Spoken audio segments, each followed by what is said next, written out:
Take a deep breath, get comfortable, and let me tell you a story.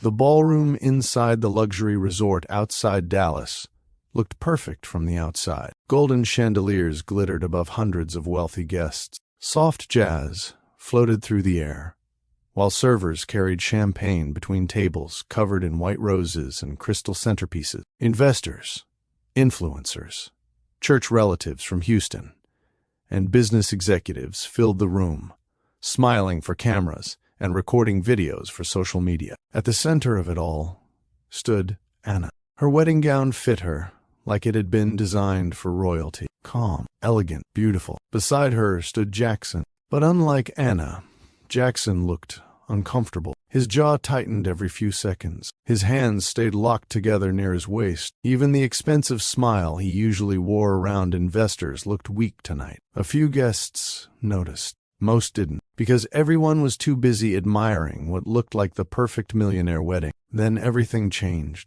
Jackson slowly reached for the microphone. The jazz band stopped playing. Several guests turned toward him with polite smiles, expecting romantic vows. Instead, Jackson cleared his throat and looked directly at Anna. The millionaire looked directly at his bride, in front of hundreds of guests, and destroyed her life with one sentence. Jackson inhaled shakily. "I can't marry her."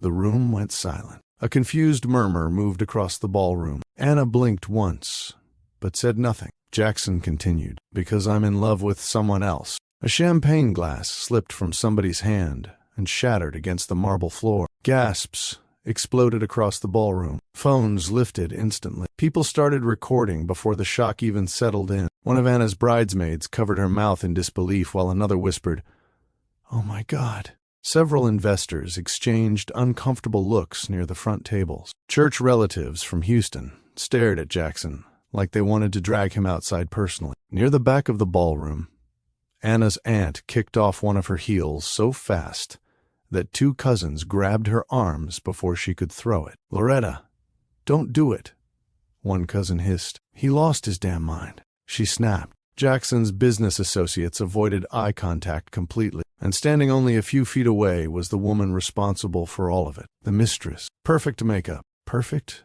dress, perfect timing. She stood beside one of Jackson's wealthy business friends like she already belonged there. Jackson honestly believed he was doing the right thing. In his mind, public honesty looked brave. But every face in that ballroom saw something different: cowardice, betrayal, humiliation. And the worst part?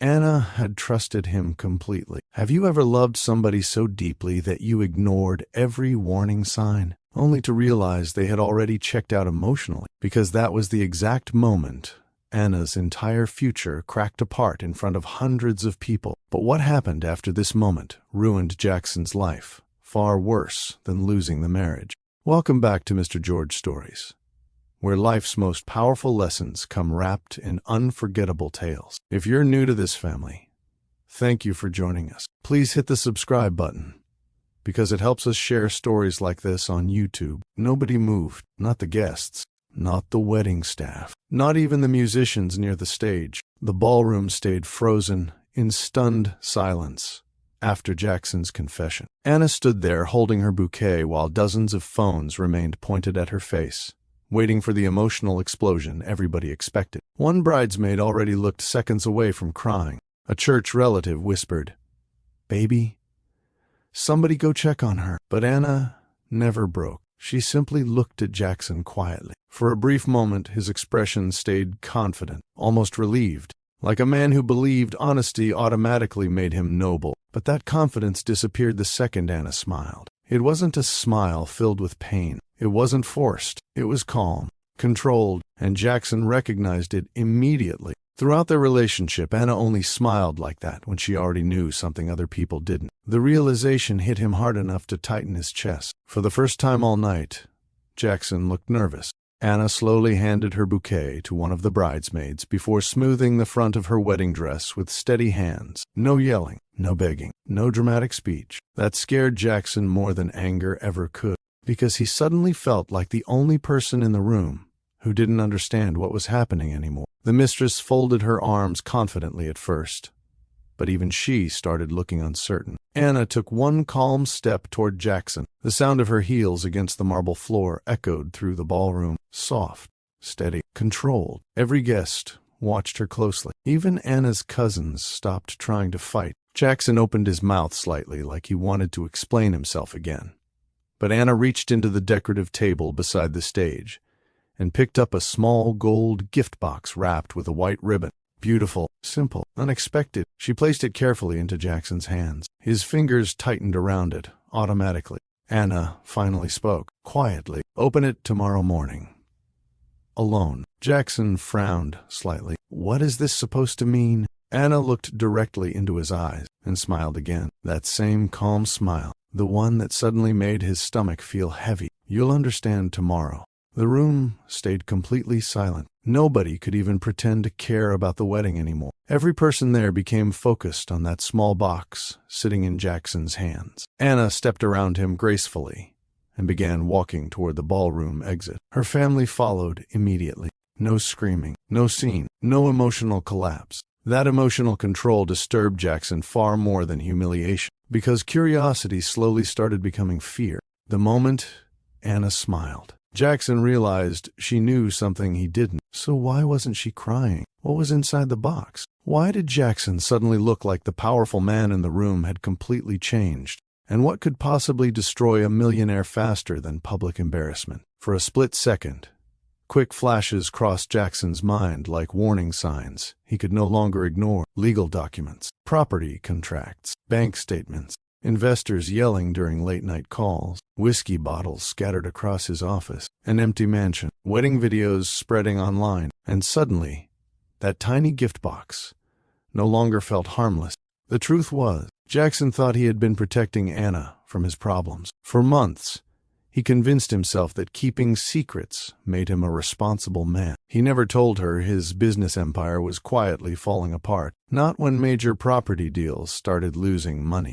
Not when investors began asking dangerous questions. Not when private lenders demanded answers his company could barely provide. And definitely not when attorneys started circling failed development contracts behind closed office doors in Dallas. Jackson hid everything behind expensive watches, confident smiles, luxury dinners, and carefully practiced charm. To everybody else, he still looked successful, powerful, untouchable. But Anna noticed changes long before anybody else did. Not because she searched through his phone, not because she hired investigators. Anna noticed because she paid attention to people, especially the people she loved. She noticed Jackson staying awake later than usual. She noticed him staring at his phone during dinner while pretending to listen. She noticed shorter conversations, forced laughter, fake confidence, the way he sometimes went completely silent after business calls, the way his jaw tightened whenever real estate projects were mentioned around wealthy friends. Jackson thought he was hiding pressure,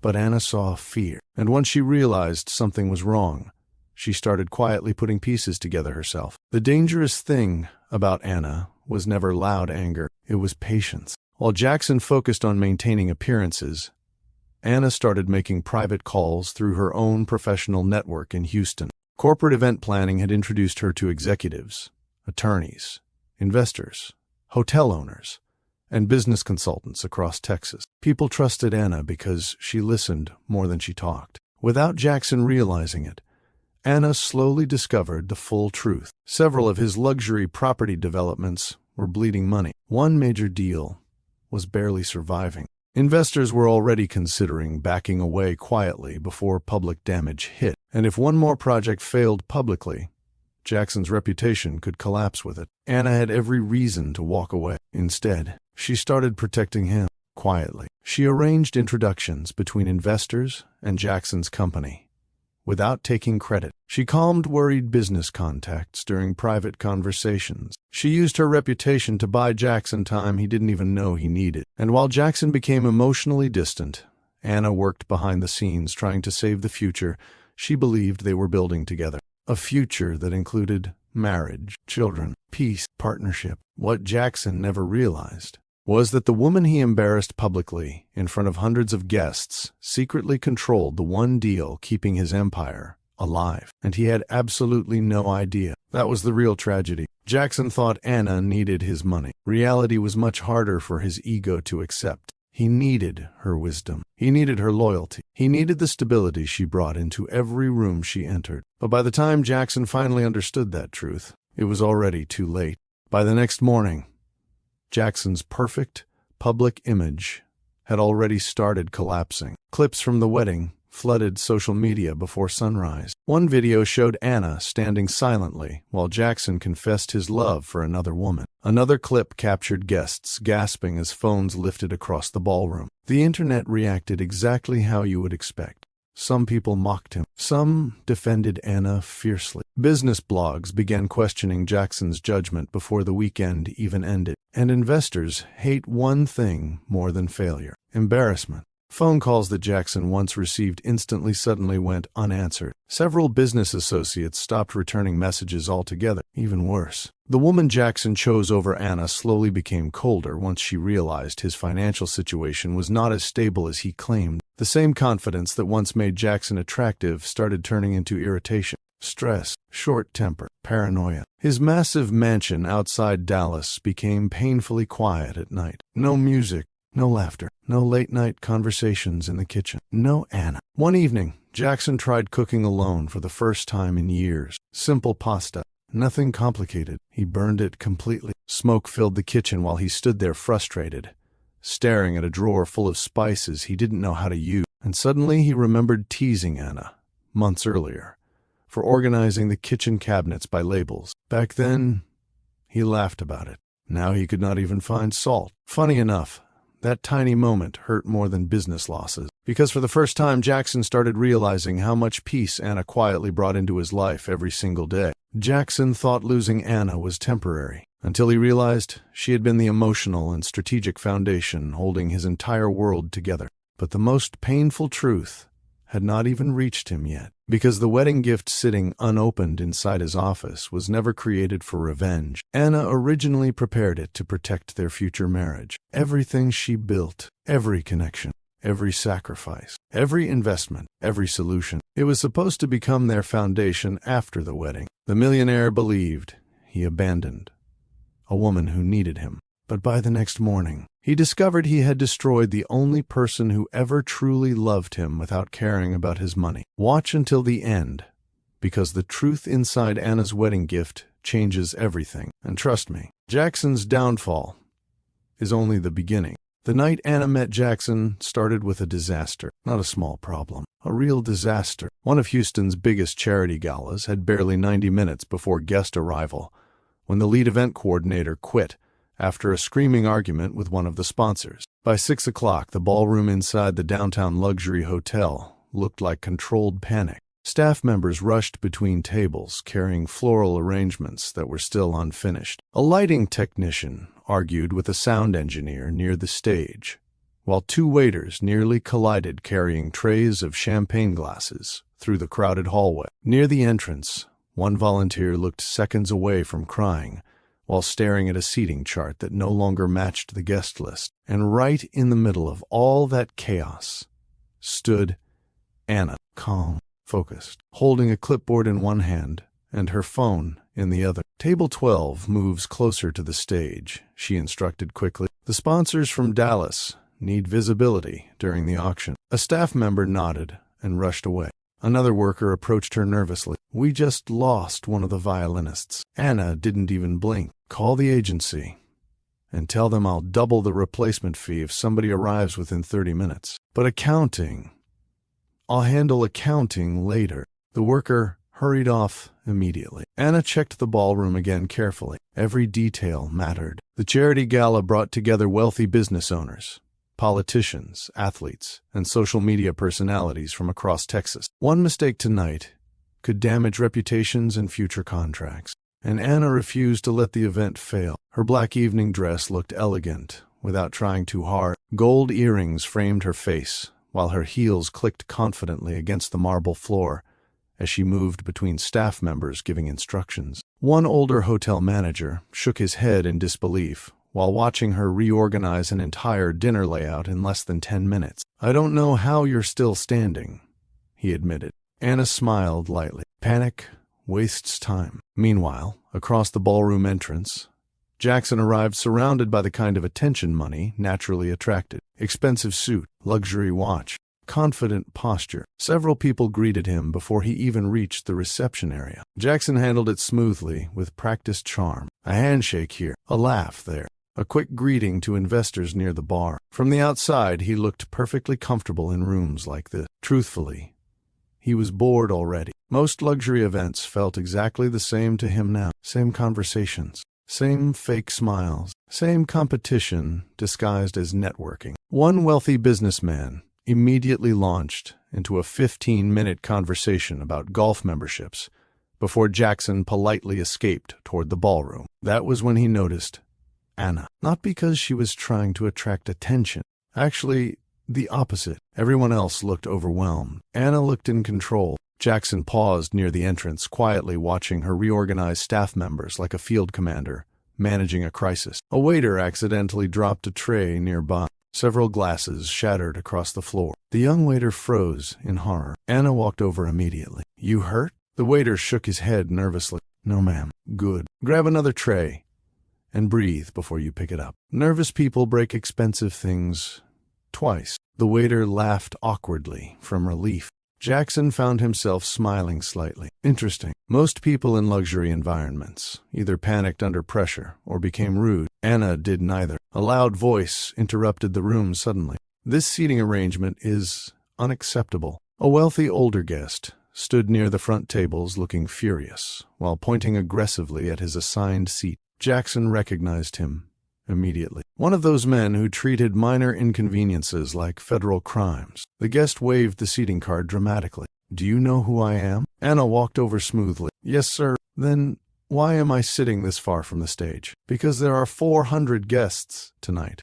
"That is not my concern." Several nearby staff members looked nervous instantly. Jackson crossed his arms quietly, already expecting another awkward rich person meltdown. Instead, Anna smiled politely. "Sir, if your confidence disappears because of a chair, the chair is not the problem." For one full second, silence hit the area around them. Jackson nearly choked laughing into his drink. The older man looked stunned. Two nearby servers immediately turned away, trying not to laugh themselves. Anna remained completely professional. "Now," she continued calmly, "if you'd still prefer another table, I'll happily see what adjustments can be made." The man stared at her another moment, before muttering something under his breath and walking away. Jackson laughed openly this time. Anna finally looked toward him properly for the first time. Their eyes met briefly. Jackson lifted his glass slightly. "That may be the bravest thing I've seen all year." Anna tilted her head. "Trust me,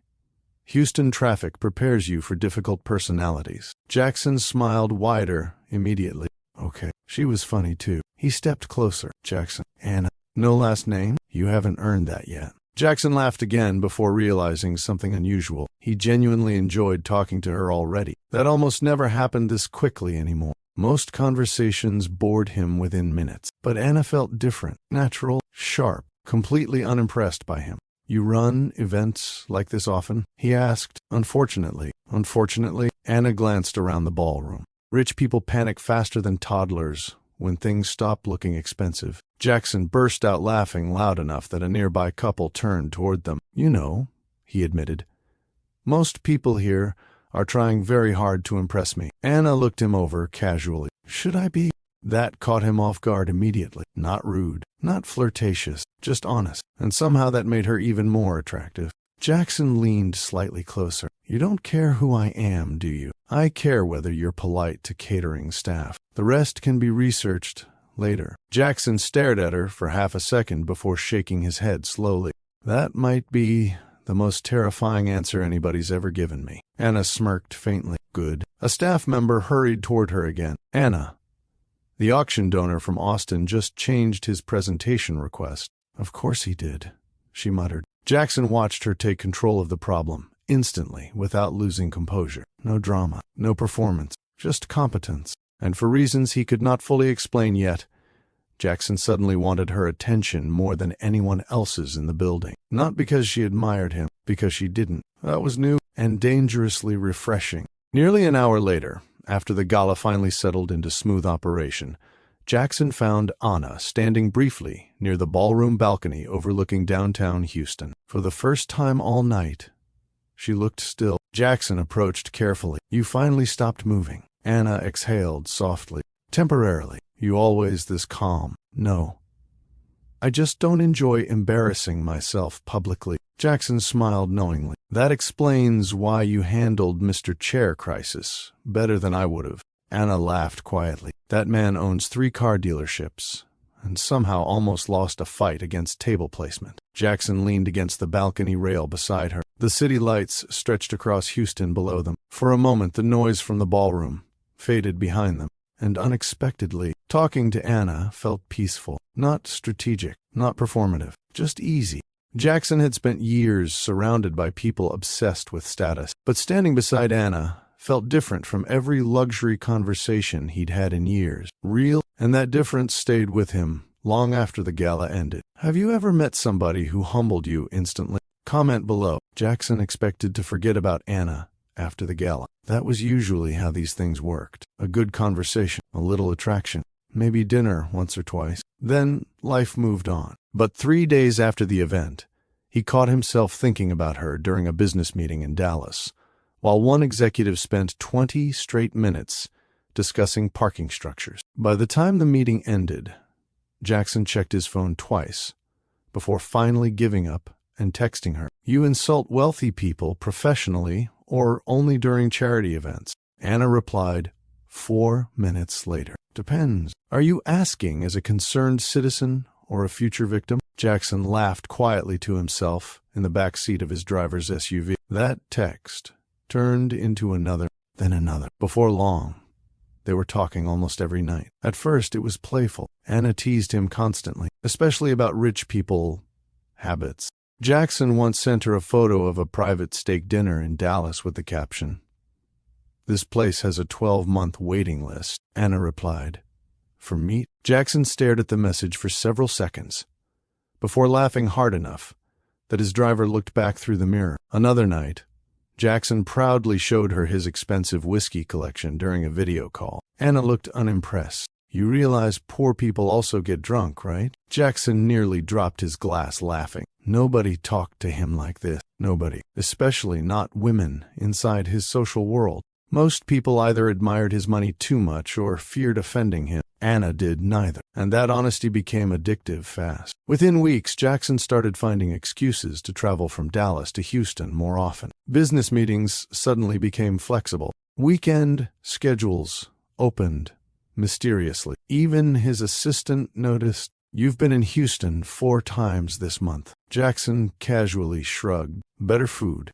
The truth was much simpler. He wanted to see Anna. Their dates rarely looked overly glamorous at first. That surprised Jackson too. One Friday evening, he reserved an exclusive rooftop restaurant, expecting Anna to be impressed by the private skyline view. Instead, she spent 10 straight minutes making fun of the tiny food portions. Jackson stared at her while she poked a decorative leaf beside her salmon. "Why is this plate arranged like modern art? It's presentation. It's robbery." Jackson laughed so hard, the waiter smiled awkwardly nearby. "You know this dinner costs more than some car payments." Anna took another small bite before nodding seriously. "And somehow, I'm still hungry." Fascinating. Jackson had not laughed this much around anybody in years. Not forced social laughter, real laughter. The kind that relaxed his chest, the kind that made time move faster. Their connection deepened naturally after that. Some nights they explored jazz lounges around Houston, where musicians played old-school soul music while couples danced under dim lighting. Anna loved music deeply, not for appearances, not for social media, real music, the kind people felt emotionally. Jackson watched her once during a trumpet solo while she closed her eyes briefly, moving her fingers softly against her glass with the rhythm. "You always disappear into music like that?" he asked. Anna opened one eye. "You always stare at people instead of listening. Only interesting people." Anna shook her head while smiling faintly. "Dallas flirting sounds expensive." "It is expensive. That explains why rich men look stressed all the time. Another night, they sat inside a crowded sports bar during football season, surrounded by screaming Texans fans throwing wings and arguing over referee calls. Jackson looked completely out of place in his designer sweater, while Anna laughed at him openly. "You dressed like somebody attending a yacht meeting. You said casual." "I did not say billionaire casual." A group near them suddenly exploded cheering after a touchdown, while somebody accidentally bumped Jackson's drink directly onto his jeans. Jackson looked down slowly. Anna froze for half a second before bursting into uncontrollable laughter. "Oh my God." Jackson tried staying annoyed. He failed completely. "Why are you laughing this hard?" "Because you looked personally betrayed by Sweet Tea." Jackson shook his head. "You are not supportive at all." "I'm supportive. Emotionally. Your pants are fighting alone." Moments like that pulled Jackson closer to her faster than he expected. Because around Anna, he stopped performing. He stopped managing impressions constantly. With Anna, conversations flowed naturally from jokes into deeper subjects without feeling forced. One late evening, during a quiet drive through Houston, Anna asked him something nobody had asked in years. "What actually makes you happy?" Jackson looked out the passenger window for several seconds before answering. "That's a dangerous question." "Why?" "Because I don't think anybody's asked me that honestly since college." Anna leaned back against her seat quietly. "That's sad." Jackson gave a small shrug. "Most people ask what you do, not who you are." Anna nodded slowly. "That's because money makes people curious before it makes them caring." The honesty in her voice hit him harder than expected. For a moment, Jackson stayed quiet, and surprisingly, he started opening up, not completely, but more than usual. He told Anna about growing up surrounded by pressure in Dallas, private schools, business expectations, country clubs, his father measuring success through dominance and image. Failure was tolerated less than embarrassment. Anna listened carefully, without interrupting. That alone felt rare. Most people listened only long enough to respond. Anna listened to understand. "You know what your problem is?" she asked eventually. Jackson smirked slightly. "Feels like a long list." "You think relaxing means losing control?" Jackson looked at her. "That sounds fake therapist accurate. It's free advice. Don't get spoiled." Jackson smiled quietly. The more time they spent together, the more obvious their differences became. And strangely, those differences worked. Anna introduced warmth into his life. Jackson introduced experiences Anna had never cared about chasing herself. He flew her to Dallas for luxury charity dinner, private wine tastings, exclusive business events, high-end restaurants overlooking downtown skylines. At one country club, Jackson tipped a valet $100 for parking. Anna stared at him in disbelief. "For parking?" He handled the car carefully. Anna blinked, slowly. "You rich people live in a completely different economy." Jackson laughed. "What would you have tipped him?" "A prayer and $15. Jackson nearly spit out his drink. Another afternoon, Jackson took Anna shopping in an upscale Dallas district. She picked up a plain white t-shirt, checked the price tag, and immediately put it back down. "This shirt costs $400. Jackson shrugged casually. "It's designer." Anna looked at him like he had personally offended mathematics. "It's cotton." Jackson laughed loud enough for nearby shoppers to turn toward them. That became another thing he loved about her. Anna never changed herself around wealthy people, never pretended, never performed. She stayed grounded, no matter where they went. And Jackson slowly realized how exhausting performative people actually were once he spent time with somebody genuine. One evening on a rooftop overlooking downtown Dallas, their relationship shifted emotionally. The city lights stretched across the skyline while soft music played through hidden speakers nearby. Anna rested against the balcony rail, sipping wine quietly. Jackson watched her for several seconds before speaking. "You know what scares me about you?" Anna looked over calmly. That answer could go several directions. "You make life feel peaceful." Her expression softened slightly. "That's scary? For me?" "Yeah." Anna studied him carefully. Jackson looked serious now. "No games. No pressure.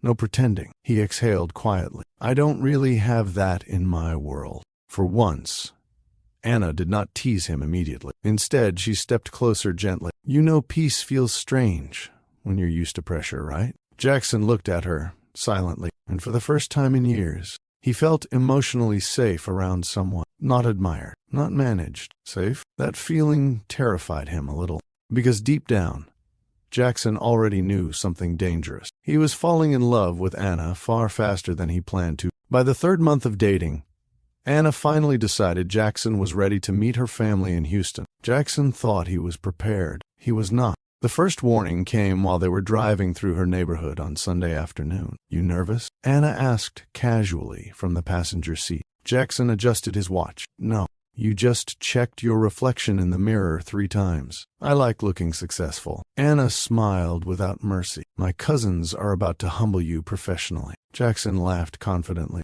How bad could it be? Anna looked out the window thoughtfully. One of them once made a man explain his 5-year plan before allowing him near the barbecue ribs. Jackson's smile faded slightly. "You're joking. I wish I was." The cookout filled nearly the entire backyard behind her parents' Houston home. Music played through outdoor speakers, while family members moved between folding tables carrying trays of food and arguing loudly about sports, church gossip, and seasoning techniques. The smell of barbecue, smoked turkey legs, and homemade peach cobbler filled the warm Texas air. Children ran across the grass chasing each other, while older relatives sat beneath shaded tents, fanning themselves dramatically, despite the breeze.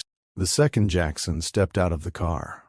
Conversation slowed, not fully, just enough for him to notice. Anna leaned closer, quietly. "They're evaluating you. I suddenly miss business meetings. You should..." Before Jackson could respond, Anna's mother walked toward them, smiling warmly. "There's my baby." Anna hugged her tightly while Jackson stood respectfully nearby. Then her mother looked directly at him. "So this is Jackson." "Yes, ma'am." "Good posture," she said immediately. Jackson blinked once. "Thank you." Anna nearly laughed already. Within 5 minutes, Jackson realized every person at the cookout had questions. Not casual questions, detailed questions. One cousin handed him a plate of food, while another sat beside him at the picnic table. "So what exactly are your intentions with Anna?" Jackson nearly choked on sweet tea. "We're just getting serious." The cousin nodded slowly. That did not answer the question. Jackson glanced toward Anna for help. She ignored him beautifully, while laughing with relatives nearby. "Traitor." Another cousin sat across from him. "You know she's the favorite, right?" Jackson frowned slightly. "I thought parents weren't supposed to admit favorites." "Oh, they don't admit it," the cousin replied. "We just all know." Jackson laughed, despite himself. Anna's family moved with loud warmth that completely confused him at first. People interrupted each other constantly. Arguments started and ended within minutes. One aunt loudly criticized store-bought potato salad while holding a second serving of it. Another relative accused somebody of cheating during dominoes. Meanwhile, Jackson sat in the middle of it all, trying to survive polite interrogation. One older uncle finally leaned toward him seriously. "You hurt Anna.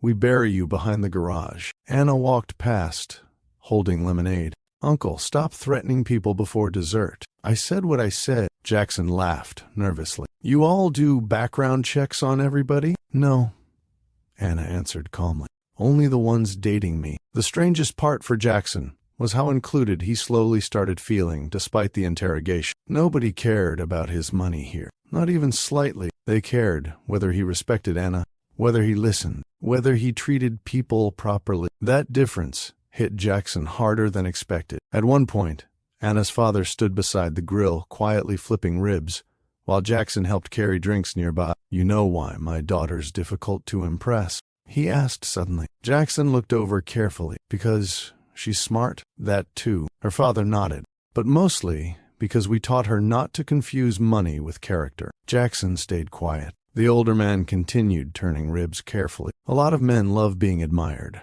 Few know how to love somebody properly." The words stayed in Jackson's mind longer than he expected. Later that evening, the music shifted toward line dancing near the patio area. That became another disaster for Jackson. Anna grabbed his hand immediately. "Oh no," Jackson protested. "Absolutely not. You survived my cousins. You can survive dancing." "I'm wearing expensive shoes." Anna pulled him toward the growing crowd anyway. "Your rich people balance can handle it." Within seconds, Jackson realized he had made a terrible mistake. He missed half the steps immediately. One aunt laughed so hard she nearly spilled her drink. Baby, he dancing like the rent due tomorrow. Jackson tried defending himself, while accidentally stepping the wrong direction again. Anna laughed uncontrollably beside him. You're getting worse somehow. This dance has too many decisions. It's 4 steps. It feels like taxes. Even Anna's father laughed at that one. For the first time in years, Jackson experienced something unfamiliar. Family warmth without performance. Nobody here cared about appearing impressive. People laughed loudly, talked openly, teased each other constantly, and somehow it all felt emotionally safe. Later that night, while driving back toward downtown Houston, Jackson looked quieter than usual. Anna noticed immediately. You okay? Jackson stared out the window for a moment. Your family's different. Good different? Or scary different? Both. Anna smiled softly. Jackson exhaled slowly. They actually care about each other. Anna looked confused. What kind of statement is that? I mean, genuinely. Jackson shrugged lightly. Nobody's competing all the time. That sentence revealed more about Jackson's world than he intended. Anna studied him carefully, but chose not to push further. A week later, Anna entered Jackson's social world more deeply for the first time. Dallas luxury culture operated very differently from Houston family gatherings. Everything looked polished, controlled, measured. The country club sat behind massive gated entrances surrounded by golf courses so perfectly maintained they barely looked real. Women in designer dresses smiled carefully, while evaluating each other through compliments that barely disguised criticism. Men discussed investments, property expansion, and political influence between expensive whiskey pours. Nobody raised their voice. Nobody laughed too loudly. Everything felt managed. Anna noticed immediately. One wealthy woman smiled at her during dinner. Anna, your dress is surprisingly elegant. Jackson nearly closed his eyes from second-hand embarrassment. Anna simply smiled politely. Thank you. Yours is very expensive. Jackson coughed into his drink, trying not to laugh. The woman blinked uncertainly, unable to tell if she'd been insulted. Anna remained completely composed. That only made Jackson more fascinated, watching her navigate rooms like this without changing herself. But underneath the attraction, pressure slowly started building around him. His wealthy social circle viewed relationships differently. Marriage meant alliances, image, business positioning, legacy. Several business associates treated emotional compatibility like a secondary bonus instead of the foundation. One evening, after a private dinner at the country club, Jackson stood near the outdoor patio with one of his longtime associates overlooking the golf course. The older man sipped whiskey calmly. Anna's impressive. Jackson nodded slightly. She is. The man glanced toward the ballroom, where Anna laughed with another guest. She doesn't really fit this world, though. Jackson's jaw tightened faintly. She doesn't need to. Maybe not socially. The man shrugged. But marriage changes business dynamics. Jackson stayed quiet. The associate continued carefully. You sure this marriage helps your future? For the first time since meeting Anna, Jackson hesitated. Only briefly, but long enough to matter. The first real crack in Jackson happened quietly. Not publicly, not dramatically. Most people around him never noticed it at all, because Jackson had spent his entire adult life mastering one skill better than almost anything else: looking successful while under pressure. 6 months into his relationship with Anna, business problems inside his real estate company started becoming impossible to ignore. At first, the issues looked manageable: construction delays, rising material costs, permit complications. Nothing unusual for large Texas property developments. Jackson handled those problems calmly, the same way he always had. Confident meetings, controlled tone, expensive suits, expensive solutions. But behind closed office doors in Dallas, several projects were quietly losing far more money than his investors realized. One luxury development outside Austin failed to attract enough buyers after construction costs jumped unexpectedly. Another commercial property in Fort Worth faced legal complications involving environmental compliance reports. Lenders started asking harder questions. Investors became less patient, and Jackson slowly found himself balancing pressure from every direction at once. One Tuesday night, he sat alone inside his office, staring at financial projections glowing across his computer screen, while downtown Dallas lights reflected against the windows behind him. The numbers were bad, much worse than he wanted to admit. A senior investor's voice echoed through his speakerphone. You told us this project would recover by fourth quarter. It still can, Jackson replied carefully. Can or will? Jackson rubbed his jaw tightly. We need more time. Silence filled the call briefly. Then came the sentence Jackson hated most. You're losing confidence in the room. That hit his ego harder than the financial damage itself. Jackson could tolerate setbacks. What terrified him was looking weak, embarrassed, unstable, because in his world, perception mattered almost as much as reality. After the call ended, Jackson leaned back heavily in his chair and closed his eyes. His phone lit up seconds later. Anna. He stared at the screen for a moment before answering. Hey, she said warmly. Jackson forced energy into his voice immediately. Hey, beautiful. You sound tired. Long day. You eat yet? Jackson looked toward the untouched takeout container sitting beside his laptop. Eventually, Anna sighed softly. That means no. I'm alive. That's not the same thing. Normally, Jackson would laugh. Tonight, he barely managed to smile. Anna noticed instantly. She always did. You okay? She asked gently. Yeah. Too fast. Too automatic. Anna stayed quiet for half a second. You sure? Jackson stared at the financial reports again.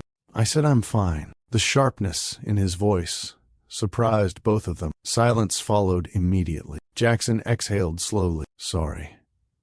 Stressful day. Anna softened again. You don't have to apologize for being tired. Jackson loosened his tie while forcing calm back into his tone. I'll call you tomorrow, okay? Okay. But after hanging up, Anna sat staring at her phone longer than usual. Something felt different. Not wrong, exactly. Just distant. Meanwhile, in Dallas, Jackson remained inside the office until almost 2 a.m, reviewing numbers that refused to improve no matter how many times he studied them. Sleep became difficult after that. Not because Jackson lacked money, because pressure followed him everywhere now. At night, he replayed investor conversations repeatedly inside his head. During meetings, he became shorter with employees. Minor problems irritated him faster, and little by little, Anna started feeling the changes too. Their nightly conversations became shorter. Texts arrived later. Weekend plans suddenly changed because of urgent meetings. One Friday evening, Anna waited nearly 40 minutes at a Houston restaurant before Jackson finally called. I'm sorry, he said immediately. I can't make it tonight. Anna looked around the restaurant quietly, while couples filled nearby tables. Another meeting? Yeah. You forgot, didn't you? Jackson closed his eyes briefly. No, but the hesitation answered for him. Anna leaned back slowly. Jackson, I said, I'm sorry. His tone carried frustration now. Not at Anna. At everything. But frustration rarely arrives politely. Anna noticed that too. It's okay, she said calmly. No, it's not. Then why are you talking to me like I caused it? Jackson immediately regretted the tension in his voice, but exhaustion kept winning lately. I'm dealing with a lot right now. Anna's expression softened slightly. Then talk to me. Jackson looked toward the conference room, where several executives still waited behind glass walls. He wanted to talk. Part of him did. But another part, the part shaped by pride, pressure, and years inside wealthy Texas business culture, refused to look vulnerable, especially now. I've got it handled, he said finally. Anna heard the wall in his voice immediately. That wall hurt more than canceled plans. Over the next several weeks, emotional distance slowly settled between them. Not enough for outsiders to notice. Enough for Anna to feel. Jackson still kissed her in public, still held her hand at events, still posted photos occasionally. But something underneath the relationship felt less natural now, more managed, more performative. Anna noticed how quickly his attention drifted during conversations. She noticed him checking emails during dinner, not listening fully, not laughing as easily. One evening during a charity dinner in Dallas, Anna watched Jackson smile confidently while speaking with investors near the ballroom entrance. Everybody around him looked impressed, powerful, comfortable. But the moment he thought nobody was watching, his expression changed completely. The smile disappeared instantly. His shoulders dropped. His eyes looked exhausted. That moment stayed with Anna the entire night because she realized something important. Jackson was no longer relaxing around people. He was surviving them. Still, Anna never pushed aggressively. She watched, listened, waited. That was her nature. One night, while lying beside him in his Dallas home, Anna noticed Jackson staring at the ceiling long after midnight. You've been awake for an hour, she said quietly. Jackson rubbed his face. Just thinking about work? Mostly. Anna rolled onto her side, facing him. You know you don't have to carry everything alone. Jackson forced a faint smile. That sounds nice in theory. Anna studied him carefully in the darkness. You don't trust people with pressure, do you? Jackson looked over slowly. I trust you. But even as he said it, part of him knew he was lying already. Because trust requires honesty, and Jackson had started hiding far more than Anna realized. The first time Anna heard the woman's name mentioned, Jackson barely reacted. That should have been her first warning. They were attending a luxury fundraising dinner inside one of Dallas's oldest private country clubs when two investors approached Jackson near the cocktail lounge. Anna stood beside him, holding a champagne glass, while soft piano music floated through the room. One of the investors smiled casually. I heard she's back in Dallas. Jackson's expression changed for less than a second. Too quick for most people to notice. Not quick enough for Anna. She? Anna asked lightly. The older investor chuckled. An old friend of Jackson's. Jackson answered immediately. Not important. The conversation moved forward smoothly after that.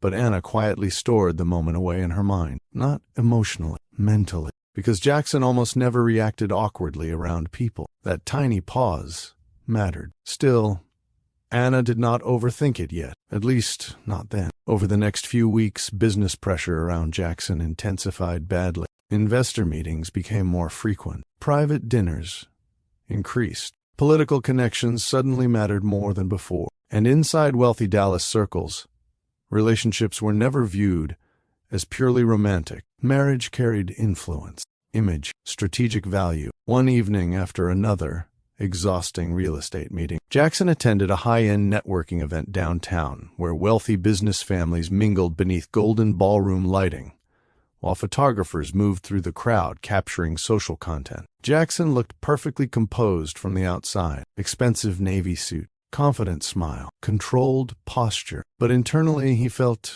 exhausted. Every conversation sounded transactional now. Every handshake felt calculated. Then he saw her again. The woman from his old social circle. Elegant, polished, comfortable inside wealthy environments.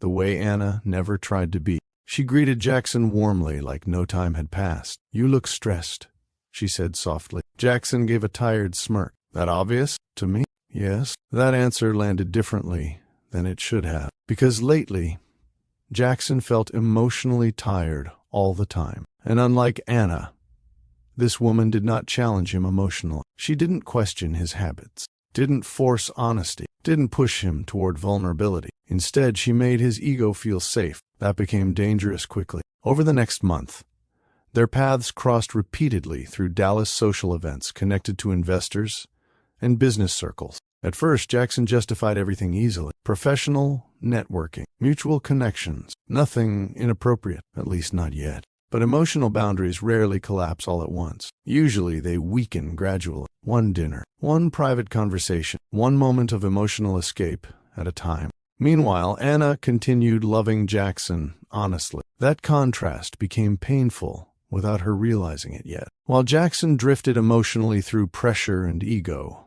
Anna focused completely on building their future together. Wedding planning consumed most of her free time now. She reviewed venue contracts between work meetings, compared floral designs late at night, argued with caterers professionally, coordinated guest accommodations between Houston and Dallas. One afternoon, she called Jackson excitedly while leaving a bakery tasting appointment. You were right about the lemon cake. Jackson looked up distractedly from financial reports. What? The wedding cake. Silence. Then, Jackson realized what she meant. Oh, right. Anna slowed her walking slightly. You forgot we had tastings today. I'm sorry. Work's been insane. You've said that every week this month. Jackson leaned back heavily in his chair. I know. Anna waited quietly for him to say more. He didn't. That silence hurt more than frustration would have. Still, Anna softened again. You okay? Yeah. Same answer. Same wall. Anna stared ahead through downtown Houston traffic, while disappointment settled quietly inside her chest. Not dramatic heartbreak. Something slower, lonelier. That same weekend, Jackson attended another elite social gathering without Anna, because she stayed in Houston handling wedding logistics. The event took place at a luxury estate outside Dallas, filled with politicians, investors, executives, and wealthy families, discussing business over expensive whiskey and controlled smiles. Jackson stood near the outdoor patio during sunset, while several businessmen discussed upcoming development opportunities nearby. One older investor glanced toward him knowingly. "You still planning to go through with the wedding?" Jackson frowned slightly. "What kind of question is that?" "A practical one." The investor took a slow sip of whiskey. "Marriage affects business relationships."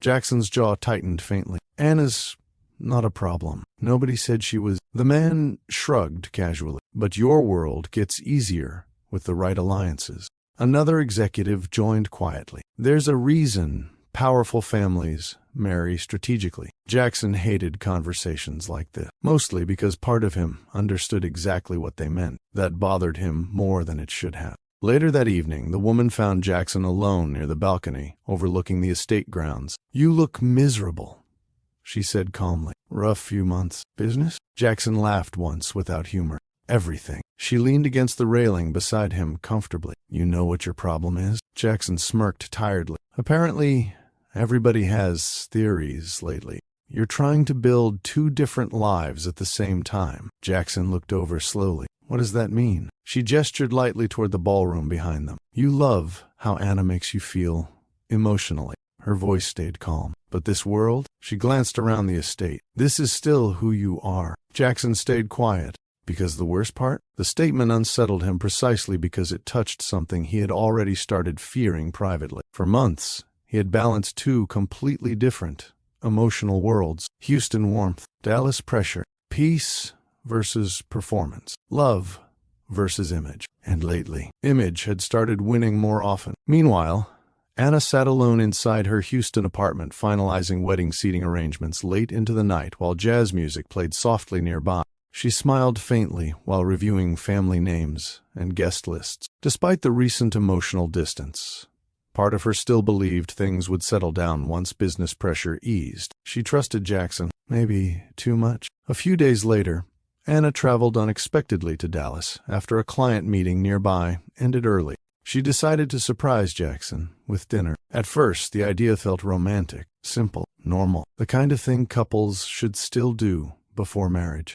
When she arrived at Jackson's office building that evening, the receptionist informed her he had already left for a private investor dinner at a downtown restaurant. Anna smiled politely. "No problem." Still wanting to see him, she drove toward the restaurant anyway. But when she entered the lobby area, she slowed immediately. Jackson sat across from the woman, not touching, not kissing, nothing openly inappropriate. But emotionally, Anna felt the shift instantly. The woman leaned toward him comfortably while Jackson laughed at something she said. Not the exhausted, forced laughter Anna had heard lately. Real laughter, relaxed laughter, the kind he used to share with her constantly. Anna stayed hidden near the entrance for several quiet seconds, long enough to hear part of the conversation. "You need somebody who understands your world," the woman said softly. Jackson didn't answer immediately.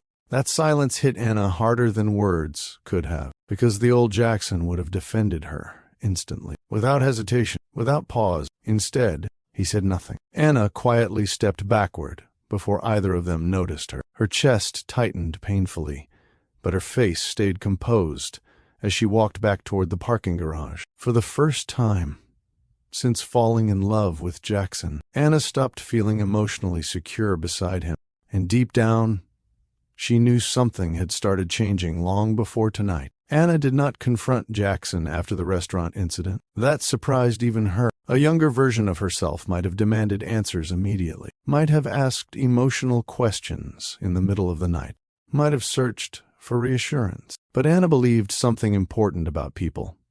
When somebody starts changing, pressure reveals more truth than arguments do. So instead of reacting emotionally, she started paying closer attention, quietly, carefully. And once she truly started observing Jackson's behavior, patterns appeared everywhere. The first thing she noticed was financial inconsistency. Jackson had always been generous, but structured, intentional. Now his spending patterns looked uneven. Some weeks he threw money around carelessly during public events. Other times he became distracted over expenses he normally would not even notice. One evening, while reviewing wedding venue invoices together inside his Dallas home office, Anna watched Jackson freeze briefly while staring at a payment notification on his laptop, only for a second, but it happened. His fingers tightened near the keyboard before he immediately closed the screen halfway. "You okay?" Anna asked casually. "Fine." Too quick. Again. Anna continued reviewing contracts calmly, but mentally she stored the reaction away. A few days later, another moment happened during lunch with one of Jackson's development partners. The man joked lightly about construction delays, while Jackson forced a smile that looked painfully unnatural. Then the partner laughed and said, "At this point, we just need investors to stay calm another quarter." Jackson laughed too, but Anna noticed something else. Fear. Real fear. Not business frustration. Fear of collapse. That feeling stayed with her afterward, and slowly, pieces started connecting. Jackson, sleeping less. His shorter temper.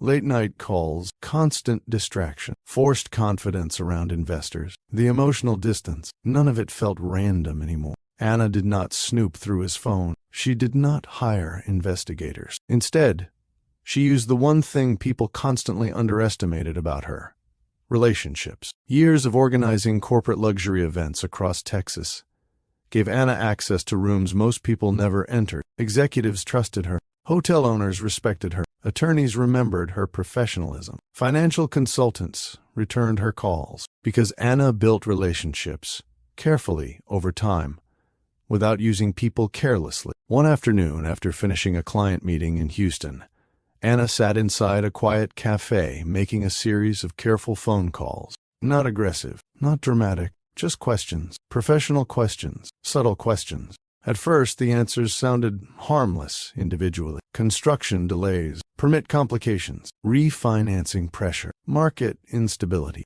But once Anna connected all the information together, the full picture became terrifying. Jackson's company was much closer to financial disaster than anyone publicly realized. One major development outside Austin had become a money drain. A commercial project in Fort Worth faced possible legal exposure connected to compliance documentation. Private lenders were becoming impatient, and several investors were already discussing protecting themselves quietly before public damage spread. Anna sat silently after the final phone call ended, coffee untouched beside her, heart heavy. Not because Jackson struggled financially. That part did not scare her. What hurt was realizing how alone he had become emotionally, while pretending everything was under control. And even worse, he still would not tell her the truth. For the first time, Anna seriously considered walking away, not from lack of love, from exhaustion, because loving somebody who refuses vulnerability can become emotionally lonely.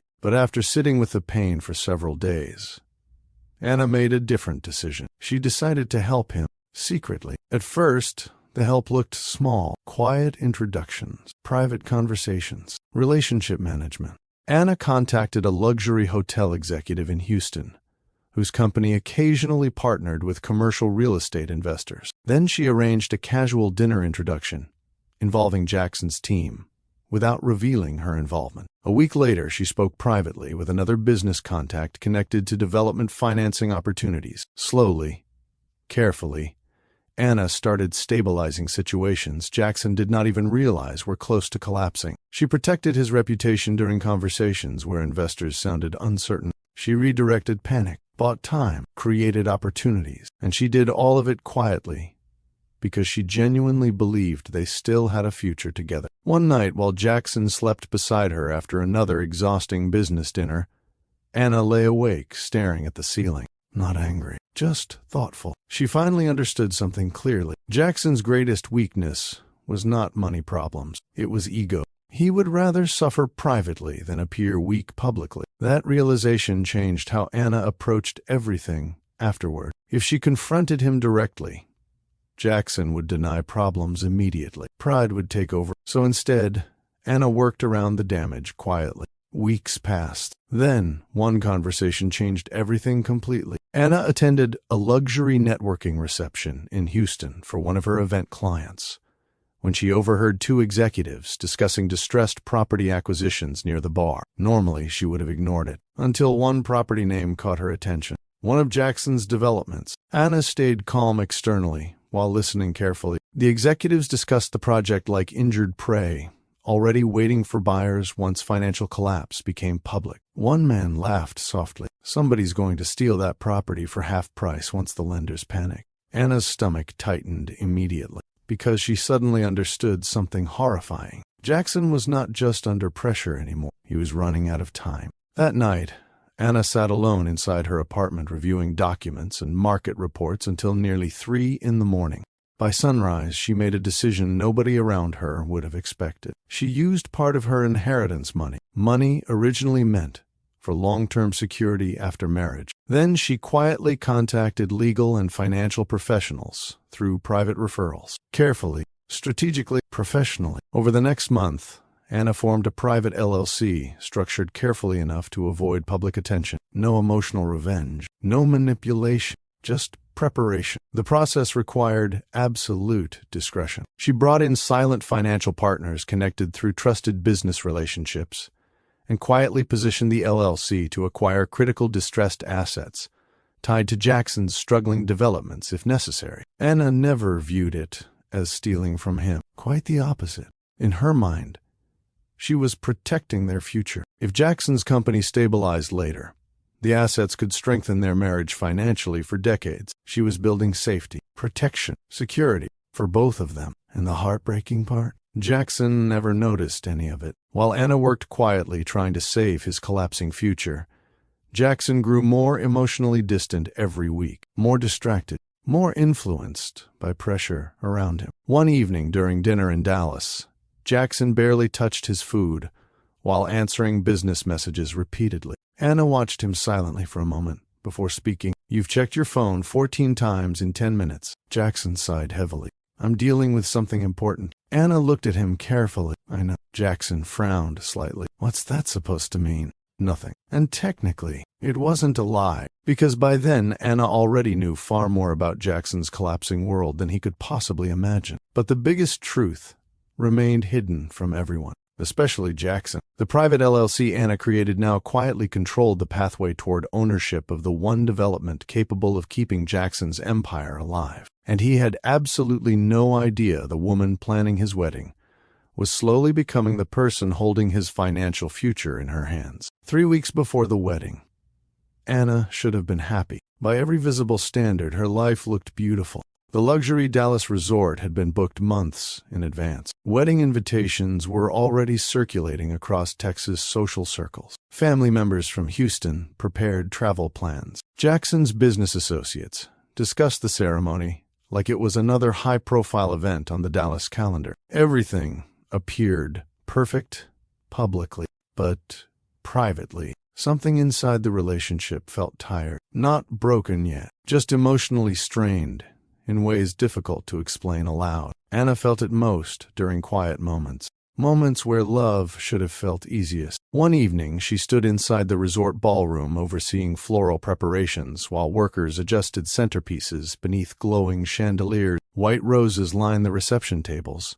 while soft instrumental music played through ceiling speakers. The room looked stunning. One wedding assistant smiled excitedly while reviewing table layouts. "This might be the most beautiful setup we've done all year." Anna smiled politely. "Let's hope the bride survives the seating chart." The assistant laughed. But once the conversation ended, Anna's expression faded slightly, because Jackson still had not answered 3 of her messages from earlier that afternoon. Again, that had become normal lately. Late responses, distracted conversations, half-present affection. Anna looked toward the ballroom entrance instinctively every few minutes, hoping he might walk in unexpectedly. He never did. Meanwhile, across Dallas, Jackson sat inside a private restaurant lounge with 2 investors discussing financial projections. He no longer fully believed himself. One investor slid documents across the table. "We need reassurance before the wedding weekend." Jackson frowned. "What does the wedding have to do with this?" The investor leaned back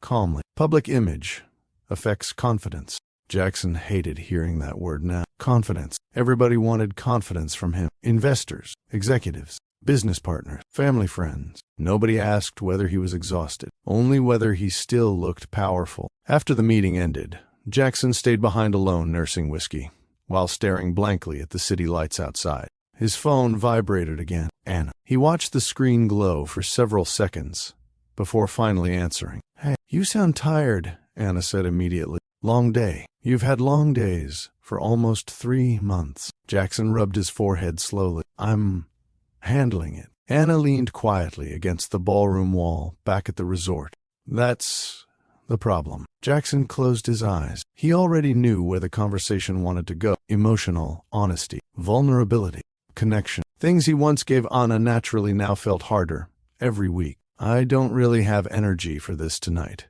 he admitted. Silence followed briefly. Not angry silence, hurt silence. Anna spoke carefully afterward. "I'm not trying to fight with you, I know." "Then why does every conversation feel like work lately?" Jackson stared down into his drink. Because deep down, part of him already felt trapped between two versions of himself. The man Anna loved and the man Dallas expected him to be. "I'll come by tomorrow," he said finally. "You said that yesterday." The disappointment in her voice landed heavily. Jackson suddenly felt irritated at himself for disappointing her. Irritated at business pressure. Irritated at expectations. Irritated at needing anybody emotionally, while his entire professional life felt unstable. And people under pressure often hurt the ones closest first. "I said I'll come tomorrow," he repeated sharply. Anna went quiet again. Jackson immediately regretted his tone, but instead of apologizing honestly, he chose distance again. "I gotta go." The call ended seconds later. Anna lowered her phone slowly while staring across the empty ballroom. For the first time since accepting Jackson's proposal, she felt lonely inside the relationship. That realization hurt more than anger. Days passed. Wedding preparation. Chaos intensified constantly. Family members from Houston started arriving in Dallas, carrying garment bags, food containers, opinions, and loud energy. Anna's relatives transformed sections of the resort into organized confusion within hours. Music echoed through hotel hallways, while aunties debated decorations like national policy. One cousin criticized the wedding rehearsal appetizers aggressively. "These crackers taste wealthy, but not useful." Another relative immediately agreed. "That cheese got no home training." Even exhausted, Anna laughed genuinely around her family. They grounded her emotionally. But Jackson barely participated anymore. Whenever he appeared during planning meetings, his attention stayed divided between business calls and wedding obligations. One afternoon during final seating discussions, Jackson interrupted mid-conversation after checking his phone. "I have to take this." Anna looked at him quietly. "We're assigning family tables. It's important. So is this." Jackson already stood up. "I'll be back." He never returned. Anna finished the meeting alone. Later that night, Jackson arrived at his Dallas home after midnight, carrying exhaustion like extra weight on his shoulder. The house felt quiet, cold. He loosened his tie before pouring whiskey into a glass without even changing clothes first. His phone buzzed shortly afterward. The woman. He stared at the screen briefly before answering. "Rough night?" she asked softly.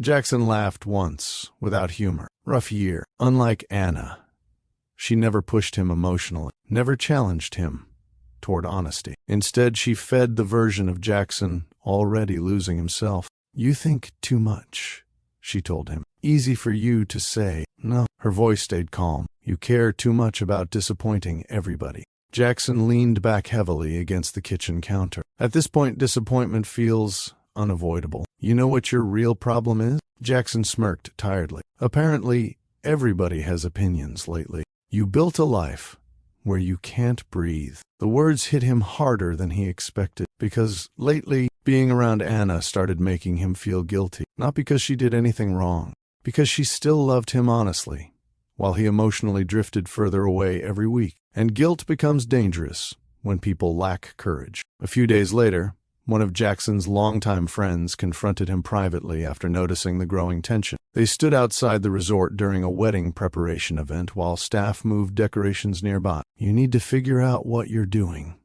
the friend said quietly. Jackson frowned. "What's that supposed to mean?" "You look miserable." "I'm stressed." "No." The friend shook his head slowly. "You look conflicted." Jackson's jaw tightened. "I'm getting married in 2 weeks. Exactly. The friend studied him carefully. If you love Anna, stop acting like commitment is punishment. Jackson looked away immediately, because hearing the truth out loud irritated him now. Not because it was wrong, because it forced honesty he kept avoiding. That same night, Anna sat alone inside the bridal suite, practicing her vows softly while city lights glowed beyond the windows. Her wedding dress hung nearby, waiting for the ceremony. Anna held the handwritten pages carefully. At first her voice sounded confident, then emotional, then uncertain. She stopped halfway through reading, because suddenly the words felt heavier than before. Promises only feel safe when both people still sound emotionally present. Jackson no longer did. Meanwhile, across town, Jackson sat alone inside a dark restaurant lounge drinking whiskey long after midnight, while staring at his untouched phone. Messages from Anna remained unanswered again, and deep down, he already knew something terrifying. He was approaching a decision capable of destroying everything. The worst part? Instead of stepping back, honestly, Jackson kept moving toward it anyway. By the final week before the wedding, he secretly made his choice, and nobody, not even Anna, fully understood how devastating that decision would become. The morning of the wedding arrived bright and warm over Dallas. From the outside, everything looked flawless. Luxury cars lined the entrance of the resort, while hotel staff rushed between marble hallways carrying flowers, garment bags, champagne trays, and last-minute decorations. The wedding had become one of the most talked about social events of the season. Business executives flew in from across Texas. Influencers posted photos before the ceremony even started. Church relatives from Houston filled entire hotel floors with laughter, perfume, loud opinions, and music leaking from open suite doors. Anna's family transformed nervous energy into noise the way they always did. One aunt stood near the bridal suite, criticizing the breakfast pastries aggressively. These croissants taste emotionally unavailable. Another relative laughed loudly. How bread got an attitude. Even Anna smiled, despite the tension twisting quietly inside her chest, because underneath the beauty of the day, something still felt wrong. Jackson barely spoke during the rehearsal dinner the previous night. His smile looked rehearsed. His eyes looked distant, and every time Anna tried reconnecting emotionally, he drifted somewhere else mentally. Still, she wanted to believe love could survive pressure. That morning, Anna sat quietly, while makeup artists moved around the bridal suite adjusting brushes, jewelry, and fabrics. Soft music played nearby. Her wedding gown hung against the wall, glowing beneath warm lighting. One bridesmaid smiled while looking at her reflection. "You're going to ruin everybody's makeup when you walk down that aisle." Anna laughed softly. Good. Suffering builds character. But once the room briefly emptied, Anna's smile faded. She picked up her phone instinctively. No new message from Jackson. Again. Meanwhile, across the resort property, Jackson stood alone inside a private suite, staring at himself in the mirror. While adjusting his cufflinks for the third time, his stomach felt tight. Not from excitement, pressure. His phone buzzed. The woman. Jackson answered quietly. "You ready?" He stared at his reflection silently for a second. "No, you don't have to do this." That sentence settled heavily inside the room, because for weeks now, Jackson had emotionally justified every terrible instinct growing inside him. Pressure, image, business survival, compatibility, fear. He convinced himself the relationship with Anna no longer fit the life he needed to protect. But deep down, another truth existed too. Anna knew him emotionally, in ways that made hiding from himself difficult. And lately, Jackson preferred environments where nobody forced emotional honesty from him. The woman's voice softened. "You already know where your heart is." Jackson closed his eyes briefly. That was the lie he kept feeding himself. Not love, comfort, escape, ego. But by now, he had repeated the lie enough times that it almost sounded believable. "I'll handle it," he said finally. After the call ended, Jackson poured whiskey into a glass, despite it still being early morning. His hands shook slightly while drinking.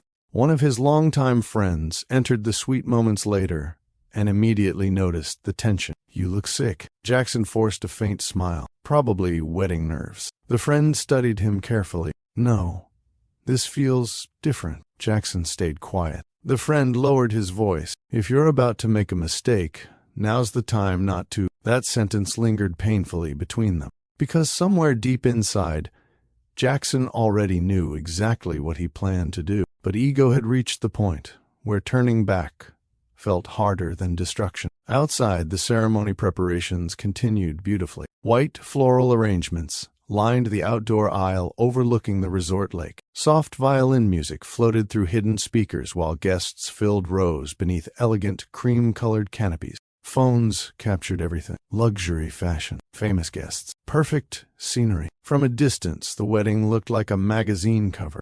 Anna finally stepped outside with her bridesmaids shortly before the ceremony began. Conversations stopped immediately around her. Even guests who barely knew her looked stunned. She looked graceful without trying, beautiful without performance. One older church relative whispered emotionally, "Jackson better cry today." Another aunt answered immediately, "He better act right first." Nearby cousins laughed. But despite the warmth surrounding her, Anna's chest still felt heavy. Not fear, exactly. More like emotional instinct trying to warn her quietly. Then she saw Jackson standing at the altar, and her heart sank slightly because he looked terrified. Not emotional, terrified. The ceremony began anyway. Guests smiled. Music played. Cameras flashed. Anna walked slowly down the aisle, while relatives dabbed tears and whispered compliments. Jackson watched her approach with an expression nobody fully understood. Conflict,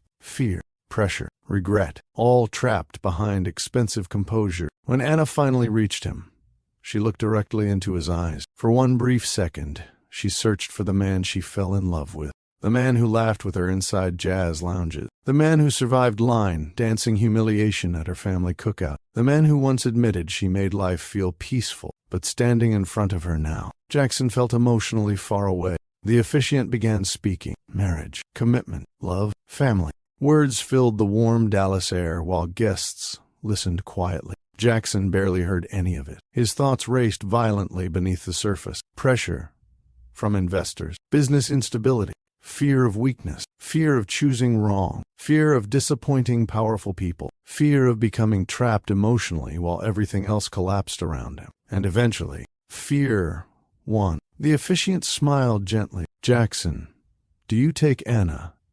I can't do this." Silence hit instantly. The officiant blinked in confusion.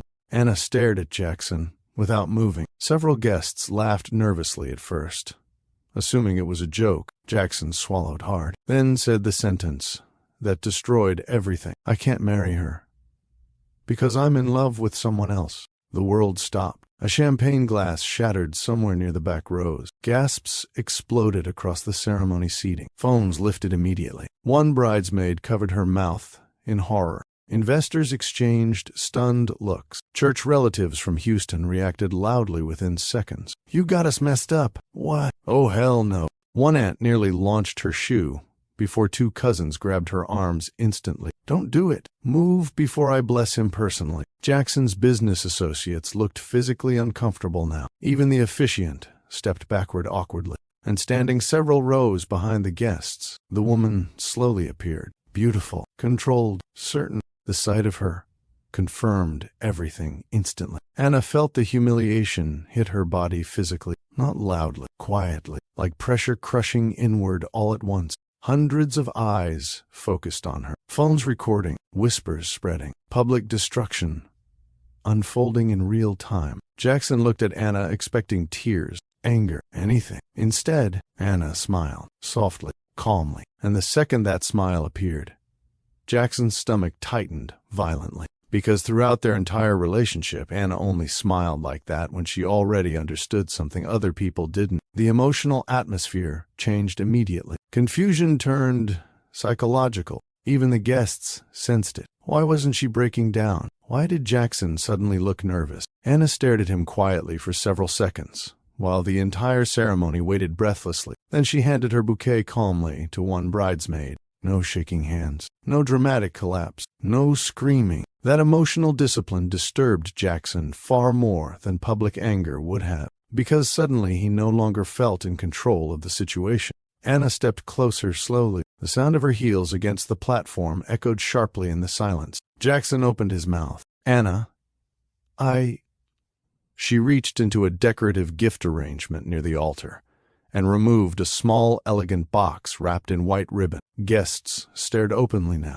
Anna placed the box carefully into Jackson's hands. His confusion deepened instantly. "What is this?" he asked quietly. Anna looked directly into his eyes. "Your wedding gift." Jackson frowned. Anna's calm smile returned again. The same smile that now made his chest feel tight. "Open it tomorrow morning," she said softly. Then she paused, alone. Jackson stared at her. Something about her tone suddenly frightened him more than the public disaster happening around them, because Anna did not sound heartbroken. She sounded certain. The woman standing behind the guests looked uneasy now, too. Even Jackson's investors seemed confused by Anna's reaction. One cousin whispered, "Why is she smiling like that?" Another answered quietly, "Because she knows something." Anna stepped around Jackson gracefully. No emotional scene, no revenge speech, no begging. Her family immediately followed her as she walked away from the ceremony platform. The silence around the resort became almost unbearable. Even guests stopped whispering, because nobody understood what just happened anymore. Jackson stood frozen, holding the small gift box, while cameras remained pointed toward him from every direction. And for the first time all day, he no longer felt powerful. He felt exposed. The worst part? Deep down, Jackson suddenly realized something terrifying. Anna's calmness meant this story was not over. Not even close. Jackson did not open the gift box that night. At first, pride stopped him, then confusion, then fear. By midnight, the wedding scandal had already spread across social media faster than his public relations team could control. Videos from the ceremony flooded every platform. One clip showed Anna standing silently, while Jackson confessed his love for another woman. Another captured the exact moment her aunt nearly threw her shoe before relatives restrained her. Business blogs reposted the footage before sunrise. Comment sections exploded with opinions. Some people called Jackson honest. Most called him cruel. And throughout the entire night, one thing haunted him more than public embarrassment: Anna's smile. That calm, controlled smile refused to leave his head. The woman stayed beside him most of the evening inside his Dallas mansion, trying to calm the growing tension. "You need to stop reading comments," she said while setting down her phone. Jackson barely listened. The unopened gift box sat on his office desk across the room like a loaded weapon. Every few minutes his eyes drifted back toward it automatically. "You're overthinking this," she continued softly. "People will move on." Jackson stared toward the box again. "No," he muttered quietly. "Something's wrong." The woman frowned slightly. "What do you mean?" Jackson rubbed his face slowly. "Anna knew something.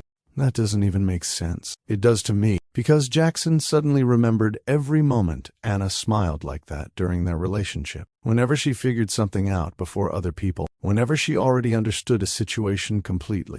Whenever somebody underestimated her. And for the first time since leaving Anna publicly at the altar, Jackson felt genuine fear creeping underneath his ego. Not fear of scandal. Fear of consequences he could not predict. Eventually, sometime after 3 a.m, the woman fell asleep upstairs while Jackson remained alone inside his office drinking whiskey beside the unopened gift box. The mansion felt painfully quiet. No music, no laughter, no Anna moving through the kitchen teasing him about his terrible eating habits. Nothing. Jackson loosened his tie slowly before finally reaching for the box. For several seconds, he just stared at it. Simple white ribbon, elegant wrapping, completely ordinary from the outside, which somehow made it more unsettling. He opened it carefully. Inside sat several neatly organized documents in a leather folder. Jackson frowned immediately. No emotional letter, no revenge note, no dramatic message, just paperwork. At first, confusion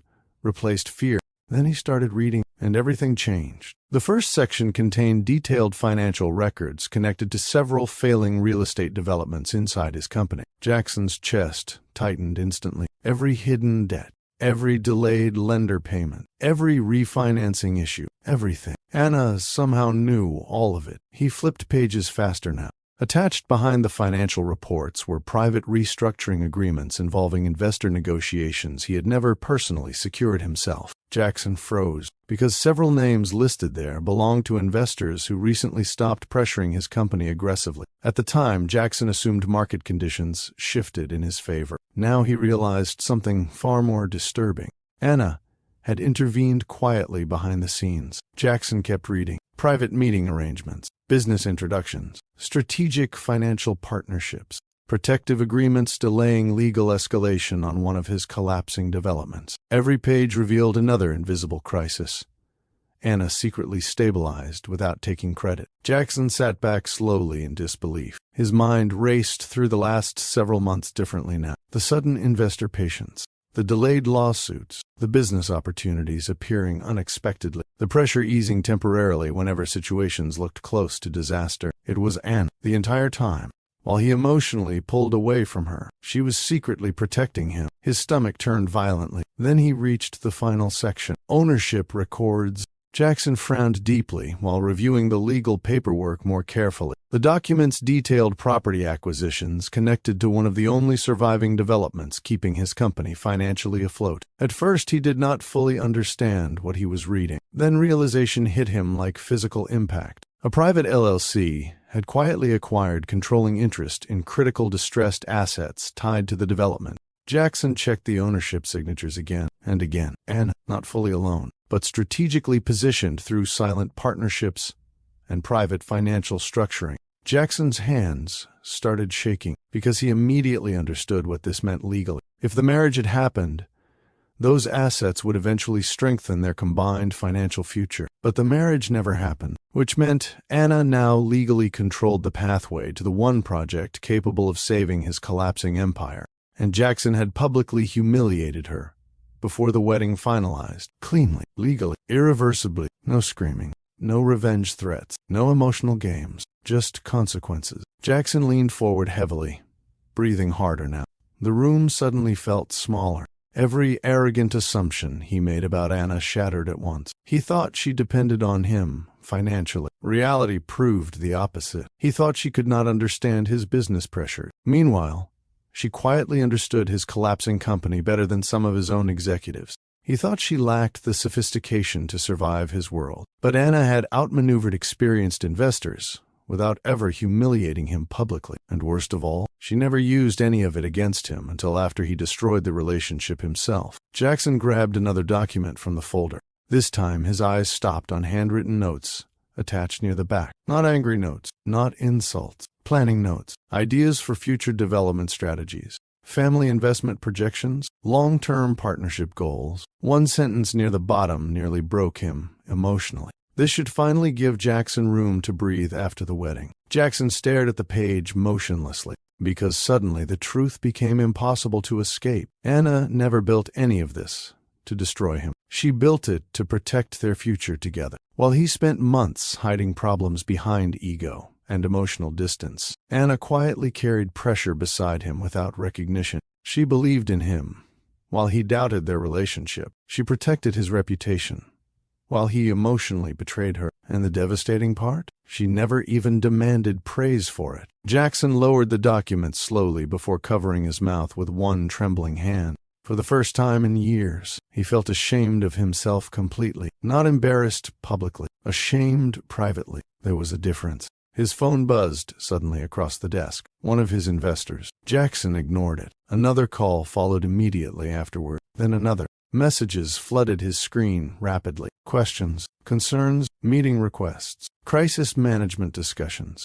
But Jackson barely looked at them, because none of those problems felt as heavy as the realization crushing him emotionally now. He destroyed the one person who genuinely stood beside him without needing anything in return. Not status, not money, not social advantage. Anna loved him honestly, and he traded that love for ego, pressure, and temporary validation from people who would abandon him the second weakness appeared. Jackson leaned back slowly in the dark office, while silence swallowed the room around him. The whiskey beside him remained untouched now. His mansion suddenly felt colder than ever before, because for the first time, Jackson finally understood something painful. Anna was never simply supporting his life. She had become the emotional and strategic foundation holding it together, and he destroyed her publicly, before realizing how much of himself depended on her quietly remaining beside him.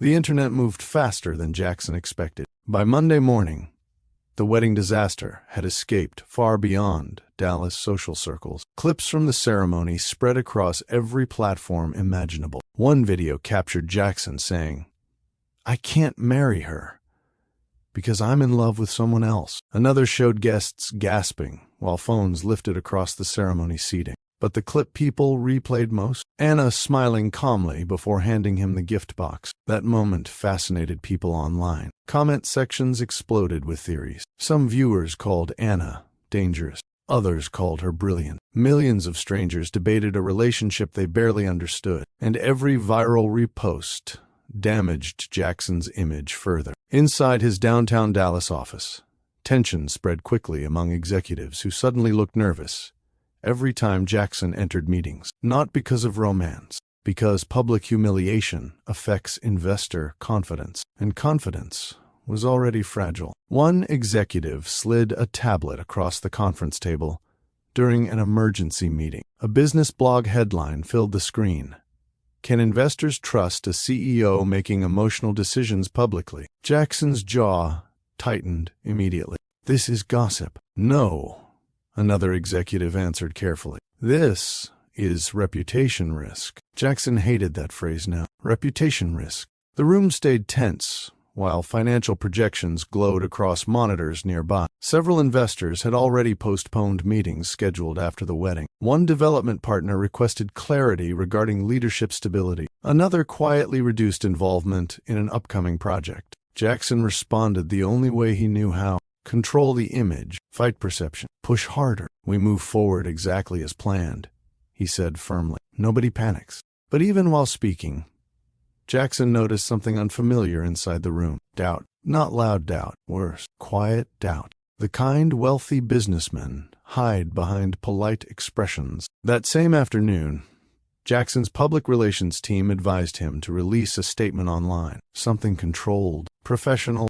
respectful. Jackson stared at the draft, sitting on his laptop for nearly 10 minutes. Every sentence sounded fake. Carefully polished damage control. He deleted the entire thing. Because deep down, Jackson already knew the real problem could not be solved publicly. The issue was not the wedding video. It was the truth behind it. Meanwhile, the woman stayed increasingly distant, despite publicly appearing supportive. At first, she defended him confidently. You did the honest thing, she told him one evening inside the mansion. Jackson sat silently reviewing investor emails at the kitchen counter. Did I? The question lingered privately in his mind. But over the next several weeks, the emotional atmosphere between them changed rapidly. The version of Jackson she originally admired looked powerful, confident, socially admired, in control. Now, he looked exhausted constantly, distracted, irritable, paranoid. About business calls. One night during dinner, Jackson checked his phone 5 separate times while barely touching his food. The woman sighed quietly. You're somewhere else again. Jackson rubbed his forehead. I've got pressure right now. You always have pressure. That's business. No. She leaned back slightly. This feels different. Jackson stared down at the table silently. Because she was right. Everything felt different now. The mansion itself felt different too. Colder. More performative. With Anna, the house once felt emotionally alive. Music playing softly while she reorganized kitchen shelves.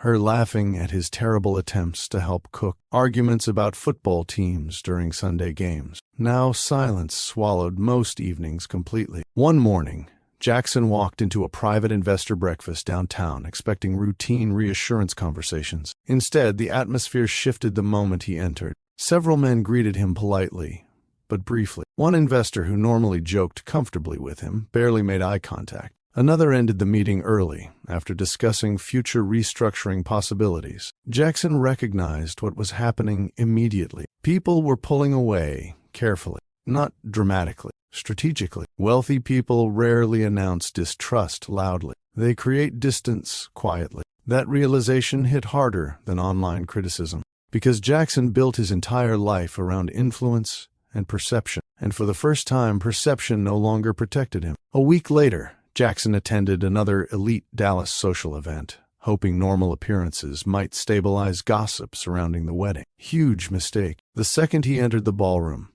conversations shifted subtly around him. Not obvious enough to confront, obvious enough to feel. Several women whispered while pretending not to stare. Two businessmen near the bar stopped talking when he approached. One older executive gave Jackson a sympathetic shoulder pat that somehow felt humiliating. For years, Jackson mastered these environments perfectly. Now every interaction felt uncomfortable, artificial, like people viewed him as scandal before businessman. The woman noticed his tension immediately while standing beside him. "You're overthinking people." Jackson forced a smile. "I'm not," but he was. Because once public confidence cracks, every glance starts feeling loaded. Every whisper sounds personal. Every silence feels intentional. Later that evening, Jackson stepped outside onto the balcony needing air. The woman followed shortly afterward. "You need to stop obsessing over this." Jackson laughed quietly without humor. "My company's bleeding investors. You're still rich. That's not the point." She crossed her arms lightly. "Then what is the point?" Jackson looked out across the Dallas skyline silently, and for the first time, he struggled answering that question honestly, because beneath all the business pressure, another truth haunted him constantly now. Anna never humiliated him publicly afterward. Not once. No interviews. No social media revenge. No public accusations. No leaks. Nothing. Despite everything he did to her, Anna protected her dignity without destroying his publicly in return. That silence bothered Jackson more than retaliation would have, because retaliation would have made him feel justified emotionally. Her restraint forced him to confront himself instead. Another investor withdrew support 2 days later, then another. The company still existed. Jackson still had money, but stability, that was disappearing quickly. One evening after another brutal conference call, Jackson walked through the mansion alone, while city lights reflected across the massive windows. Everything looked expensive, perfect, cold. His phone buzzed with another business message. He ignored it, then another. Ignored again. Finally, he poured whiskey into a glass before sitting alone in the dark living room staring toward the kitchen. And suddenly, one tiny memory hit him hard enough to physically hurt. Anna, standing barefoot near the stove, laughing at him because he bought a $600 coffee machine without reading the instructions first. "You rich people really spend money fighting common sense," she joked. At the time, Jackson laughed with her. Now the memory landed differently, because he realized something devastating. All the luxury surrounding him suddenly felt emotionally useless without the person who made it feel like home. And slowly, Jackson started understanding something appearances could never fix. He did not just lose a fiancée. He lost peace. The mansion became unbearable at night. During the day, Jackson could still distract himself with meetings, damage control, financial reports, and carefully managed conversations. But nighttime exposed everything. Silence moved differently through empty rooms, especially rooms once filled with someone else's presence. Anna had never been loud. That made her absence worse. Somehow, Jackson noticed it in ordinary moments first. The kitchen, staying perfectly untouched for days. No jazz music floating softly from the living room speaker. No sarcastic comments about his eating habits. No fresh flowers sitting near the dining table because Anna liked houses that look emotionally alive. Now the mansion looked expensive and lifeless at the same time. One night, Jackson walked into the kitchen after midnight, planning to cook for himself for the first time in months. Nothing complicated, just pasta. He opened cabinets searching for ingredients and immediately realized he had no idea where anything was. Anna used to organize the kitchen carefully. Spices labeled neatly, cooking oils separated properly. Everything structured in ways Jackson once teased relentlessly. Now he stood there, frustrated, holding paprika like it personally betrayed him. "How hard is pasta?" he muttered. 30 minutes later, smoke filled the kitchen. The sauce burned completely. One pot overflowed onto the stove. Jackson stared at the disaster in exhausted disbelief while the fire alarm screamed overhead. And suddenly, against his own will, he heard Anna's voice in his memory. "You cook like somebody negotiating with food." Jackson laughed once. Then the laugh disappeared almost immediately, because the kitchen no longer felt funny. It felt lonely. That became the pattern afterward. Every memory carried emotional weight now. The couch where Anna used to curl against him during football games. The balcony where she once mocked wealthy Dallas couples for networking romantically. The guest bathroom she reorganized after complaining his towels looked emotionally confused. Tiny details followed him everywhere, and slowly, Jackson stopped enjoying being home at all, so he started drinking more often, not recklessly at first, just enough to quiet his thoughts, temporarily. A glass during dinner, whiskey before sleep, another drink after midnight when business anxiety returned. But alcohol only softened loneliness, briefly. Eventually, the silence always returned. One evening, Jackson sat alone inside his office, reviewing old photos stored on his phone. Most were simple moments Anna probably forgot taking. Anna laughing during a Houston cookout while holding a paper plate. Anna arguing passionately with referees during football season. Anna asleep during a late-night drive between Dallas and Houston. Anna smiling at him from a rooftop dinner months before everything collapsed. Jackson stared at that photo longest, because he recognized something painful now. Back then, he still looked emotionally alive too, not trapped, not exhausted, not constantly pretending. His chest tightened suddenly. Jackson locked the phone screen immediately before pouring another drink. Meanwhile, several hours away in Houston, Anna quietly rebuilt her life, piece by piece. Not dramatically, not publicly, calmly. The wedding humiliation hurt deeply. Some mornings, she still woke up angry. Other mornings, she simply felt tired emotionally. But Anna refused to let heartbreak destroy her identity. She returned to work fully within weeks. And strangely, business opportunities increased afterward. People respected how she handled the wedding disaster, especially in professional circles. One corporate client told her privately during a meeting, most people would have completely fallen apart publicly after something like that. Anna smiled lightly. Falling apart still costs rent. The client laughed, but privately, Anna still grieved more than people realized. Not the relationship itself, the version of Jackson she thought existed permanently. That loss hurt most, because somewhere beneath the ego,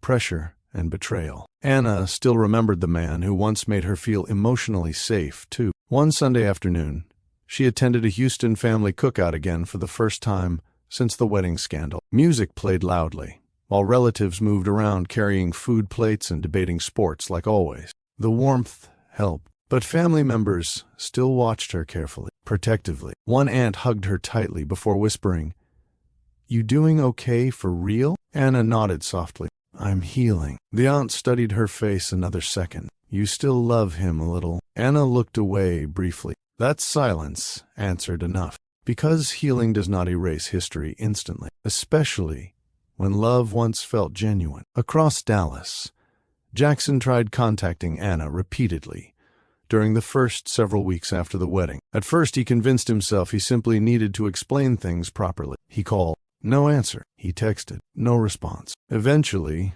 he sent longer messages trying to sound honest. Still nothing. The silence damaged his ego at first. Then, eventually, it damaged him emotionally. Because Jackson slowly realized Anna was not ignoring him to punish him. She simply stopped emotionally reaching toward him anymore. That difference mattered. One evening after another failed attempt to contact her, Jackson drove aimlessly through Dallas before eventually parking outside a small jazz lounge Anna once loved. Without fully thinking, he walked inside. Soft trumpet music filled the room, while couples sat beneath warm lighting talking quietly over drinks. Jackson ordered whiskey automatically before sitting alone near the back. Every part of the place reminded him of her. The music, the atmosphere, the emotional ease. Anna used to disappear into moments like this completely.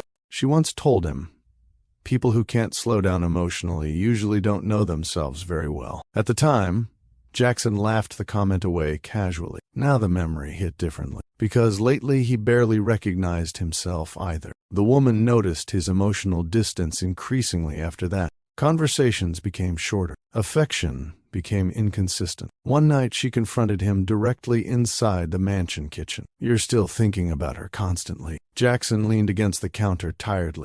"That's not the issue." "Then what is?" Jackson opened his mouth, closed it again, because the problem felt impossible to explain honestly.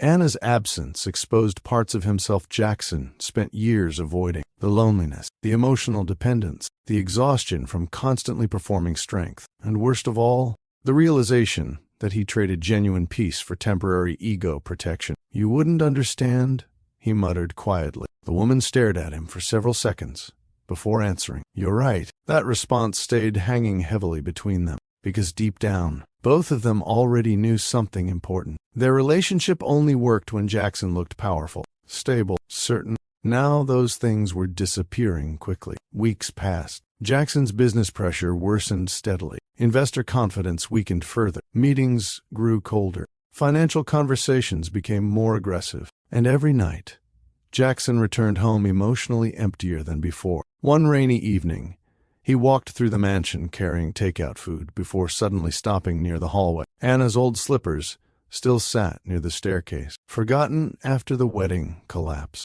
Jackson stared at them motionlessly. Such a tiny thing. But somehow, that nearly broke him more than financial losses, because the slippers made the absence feel real, human, final. Jackson sat down heavily on the staircase afterward, holding his untouched food container, while exhaustion settled through his chest. And for the first time since the wedding, he admitted something honestly to himself. He did not miss status. He did not miss appearances. He missed the way Anna made life feel emotionally stable, and no amount of money inside that mansion could replace it. The relationship finally started falling apart the same way it began, quietly. No dramatic screaming matches, no plates thrown across rooms, just emotional distance growing too large to ignore anymore. By the third month after the wedding disaster, even the woman could no longer pretend Jackson was emotionally present with her. He barely listened during conversations. Business pressure consumed almost every hour of his day, and whenever silence settled between them, Anna's absence somehow entered the room too. One evening, the woman stood near the kitchen island, watching Jackson stare blankly at financial reports spread across the counter. "You've looked miserable for weeks," she said carefully. Jackson rubbed his forehead slowly.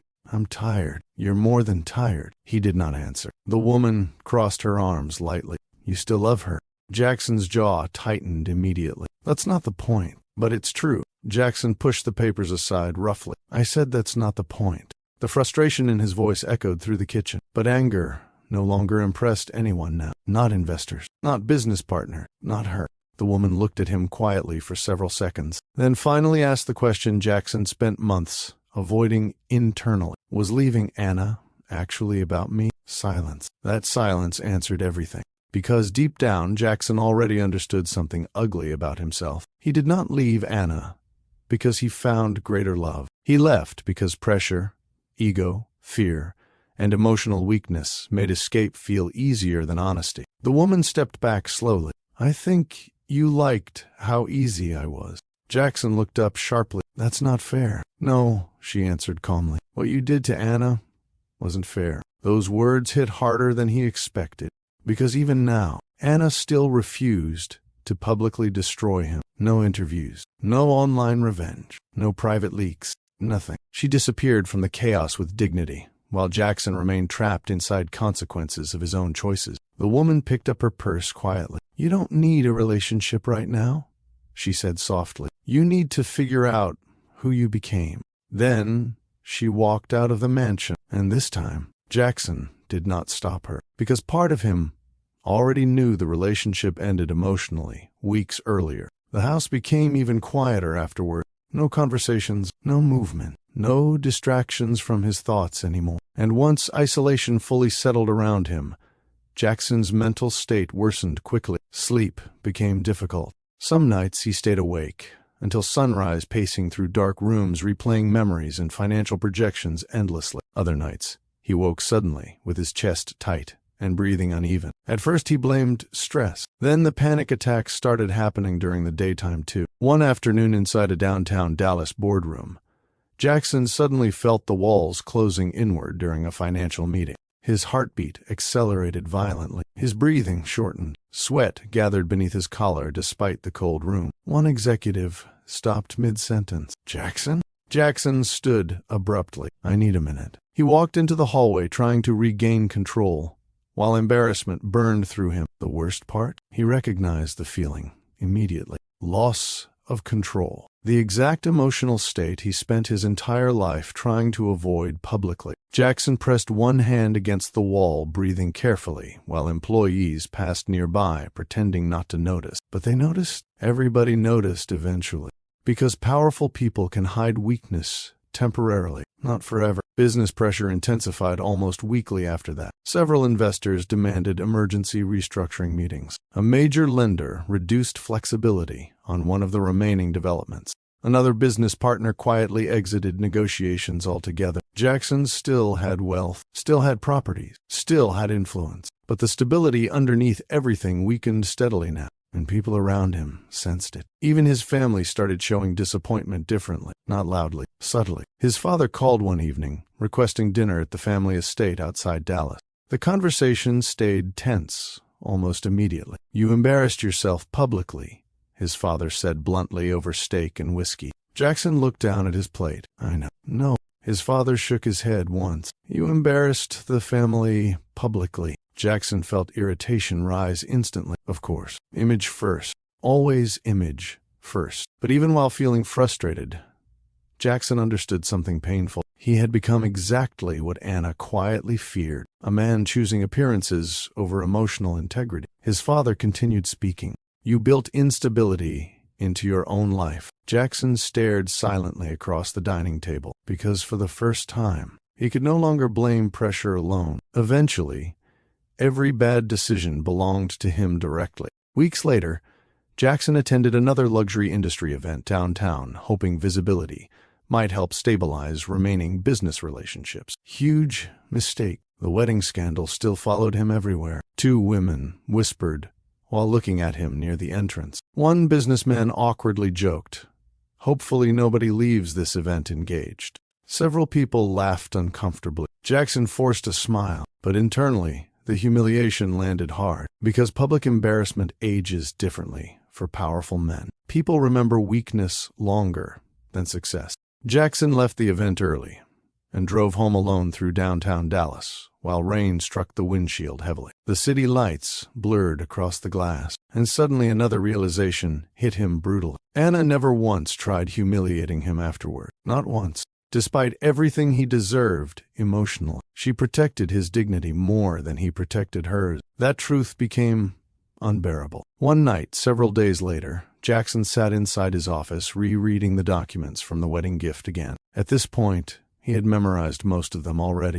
But this time, he focused less on the business agreements, more on Anna's handwritten notes, planning ideas, future projections, personal reminders, and slowly, one devastating truth became impossible to ignore. Anna never built those investments for herself alone. Every strategy centered around them, their future, their marriage, their stability. One note attached beside a development projection stopped him completely. Once this closes, Jackson can finally relax a little. Jackson lowered the page slowly. His chest tightened painfully, because suddenly, he understood the full emotional tragedy of everything he destroyed. While he spent months emotionally drifting toward ego and external validation, Anna quietly spent those same months trying to reduce his burdens, not for praise, not for control, for love, pure love. Jackson covered his face with both hands, while emotion finally broke through the walls he spent years building around himself. Not polished sadness, not controlled regret,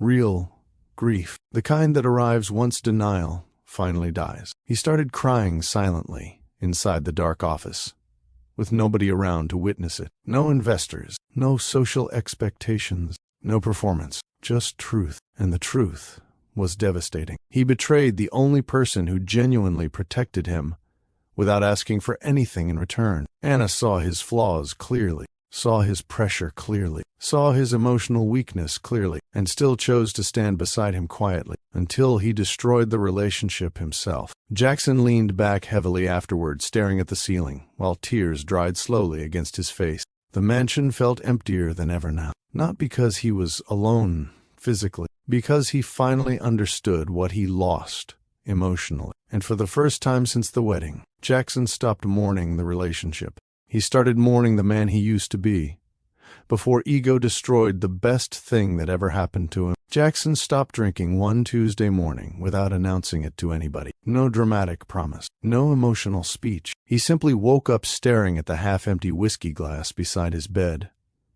and suddenly felt exhausted by the person he had become. Not exhausted physically, morally, because over the last several months, every distraction he used stopped working eventually. Money, status, alcohol, work. None of it quieted the truth anymore. Anna loved him honestly, and he destroyed that love himself. The realization followed Jackson everywhere now, not loudly, constantly. One afternoon, he sat alone inside his office, rereading old text messages between them. At first, the memories hurt too much to revisit. Now, they hurt differently, because he finally understood things he completely missed while living through them. Anna never chased luxury emotionally. She enjoyed experiences because they were shared with him, not because they were expensive. Jackson paused on one old message from months earlier, after a rooftop dinner in Dallas. Honestly, I would have been just as happy eating tacos in sweatpants. At the time, Jackson laughed at the message casually. Now he stared at it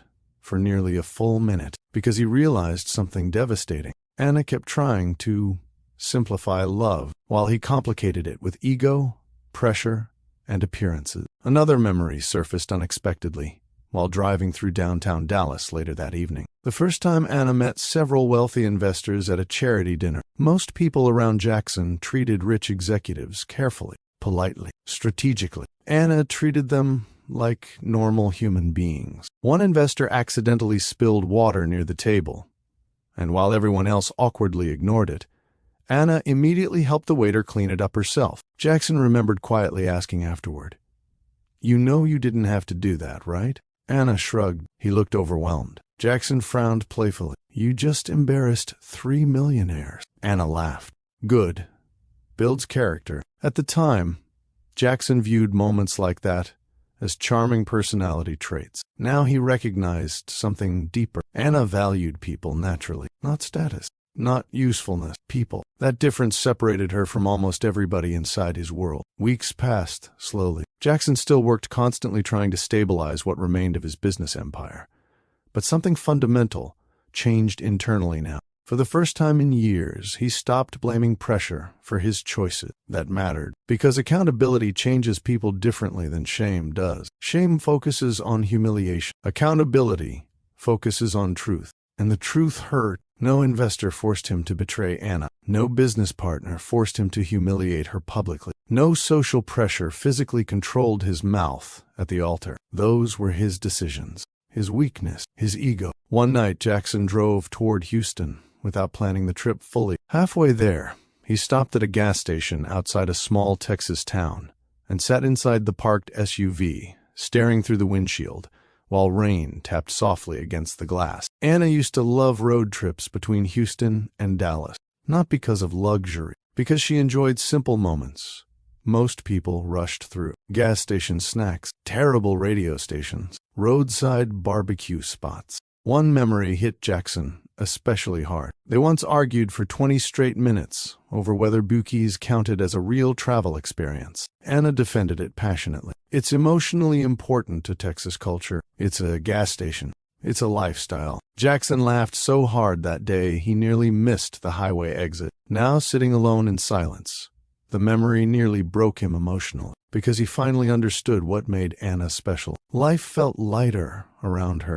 Not easier financially, lighter emotionally. And he traded that peace away for people who only valued him when he looked successful. The realization became unavoidable after that. Jackson started noticing how transactional most relationships around him actually were. Business associates checked on his financial stability before asking how he was doing personally. Social connections disappeared once scandals affected his image. Even conversations inside elite Dallas circles sounded emptier now. Carefully polished people discussing appearances endlessly, while avoiding emotional honesty at all costs. Jackson used to belong comfortably inside that world. Now it exhausted him. Meanwhile, in Houston, Anna's life slowly stabilized emotionally in ways Jackson never expected. She expanded her event planning business quietly. After several major clients requested her directly, people trusted her professionalism even more after the wedding scandal because of how gracefully she handled public humiliation. One luxury hospitality executive told her privately during lunch, "You know, most people would have burned his reputation down publicly." Anna stirred her coffee thoughtfully. "That wouldn't heal me." The executive looked impressed by that answer, but privately, healing still remained complicated. Anna no longer cried over Jackson constantly.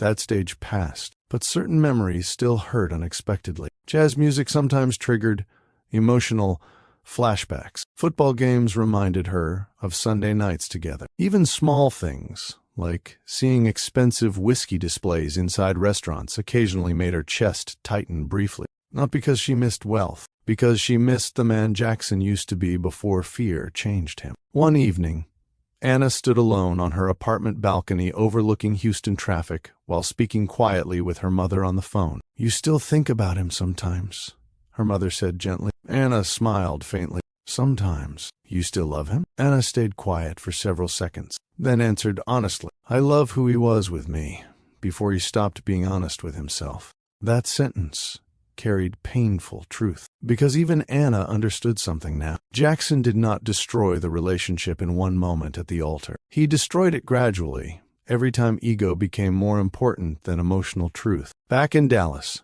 Jackson finally revisited the wedding gift documents one final time late one evening. But this time, he noticed something he missed before. Small handwritten notes beside the investment plans. Not financial instructions, personal reminders. One note beside a projected revenue chart simply read, "Maybe this helps him sleep better." Jackson stared at the words motionlessly. No bitterness, no anger, just care. Even while quietly protecting his collapsing business, Anna still thought emotionally about his stress, his exhaustion, his peace. And suddenly Jackson understood the deepest truth of all. Anna never loved the image he projected publicly. She loved the human being underneath it. The exhausted version, the vulnerable version, the flawed version he spent years hiding from everyone else. And instead of protecting the person who loved him most honestly, he chose ego. Jackson leaned back slowly in his chair while emotions settled heavily across his chest again. But this time the feeling was different from earlier grief. Clearer, more honest. For the first time since the wedding, Jackson stopped wishing he could escape consequences. Instead, he finally accepted he deserved them. Jackson drove to Houston alone on a quiet Thursday morning. No driver, no assistant, no carefully planned image, just him. The highway stretched endlessly ahead, while old memories followed every mile south from Dallas. Road trips with Anna once felt effortless. Music debates, gas station arguments, late-night conversations about family and future plans. Now, the drive felt heavier. Not because he feared Anna screaming at him. That would have been easier. What unsettled him was the possibility that she no longer emotionally reached toward him at all. By the time Jackson entered Houston traffic near sunset, his chest felt tight with nerves he could not control. He sat inside the parked SUV outside Anna's office building for nearly 10 minutes before finally stepping out. The building looked modern but warm,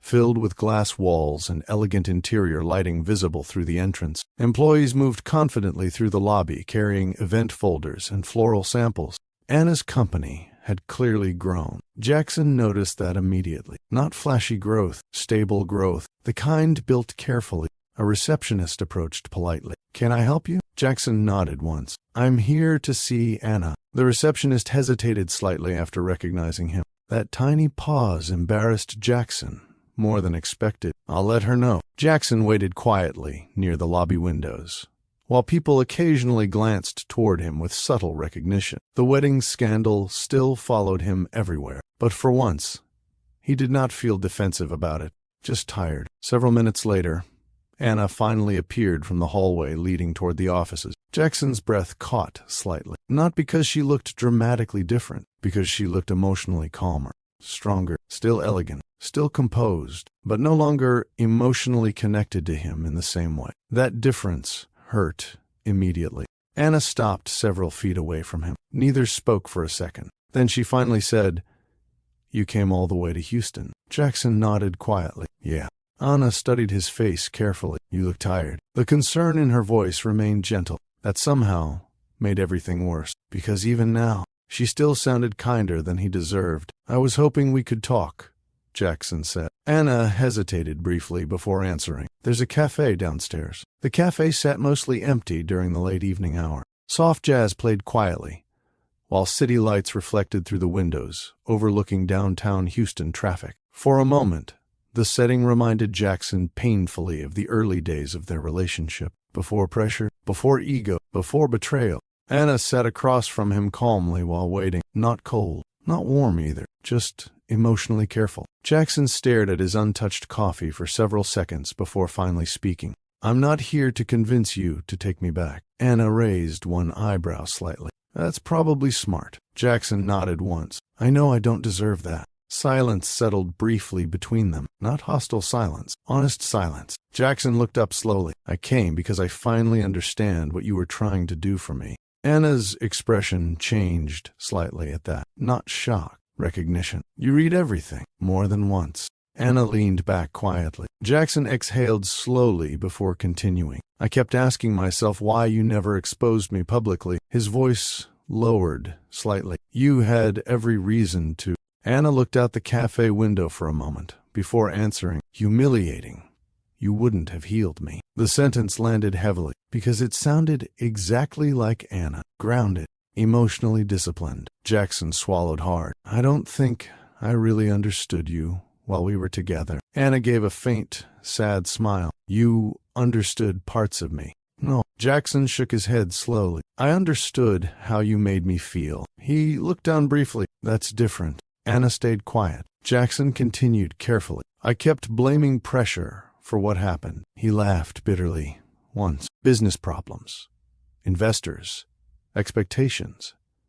But none of those things forced me to hurt you.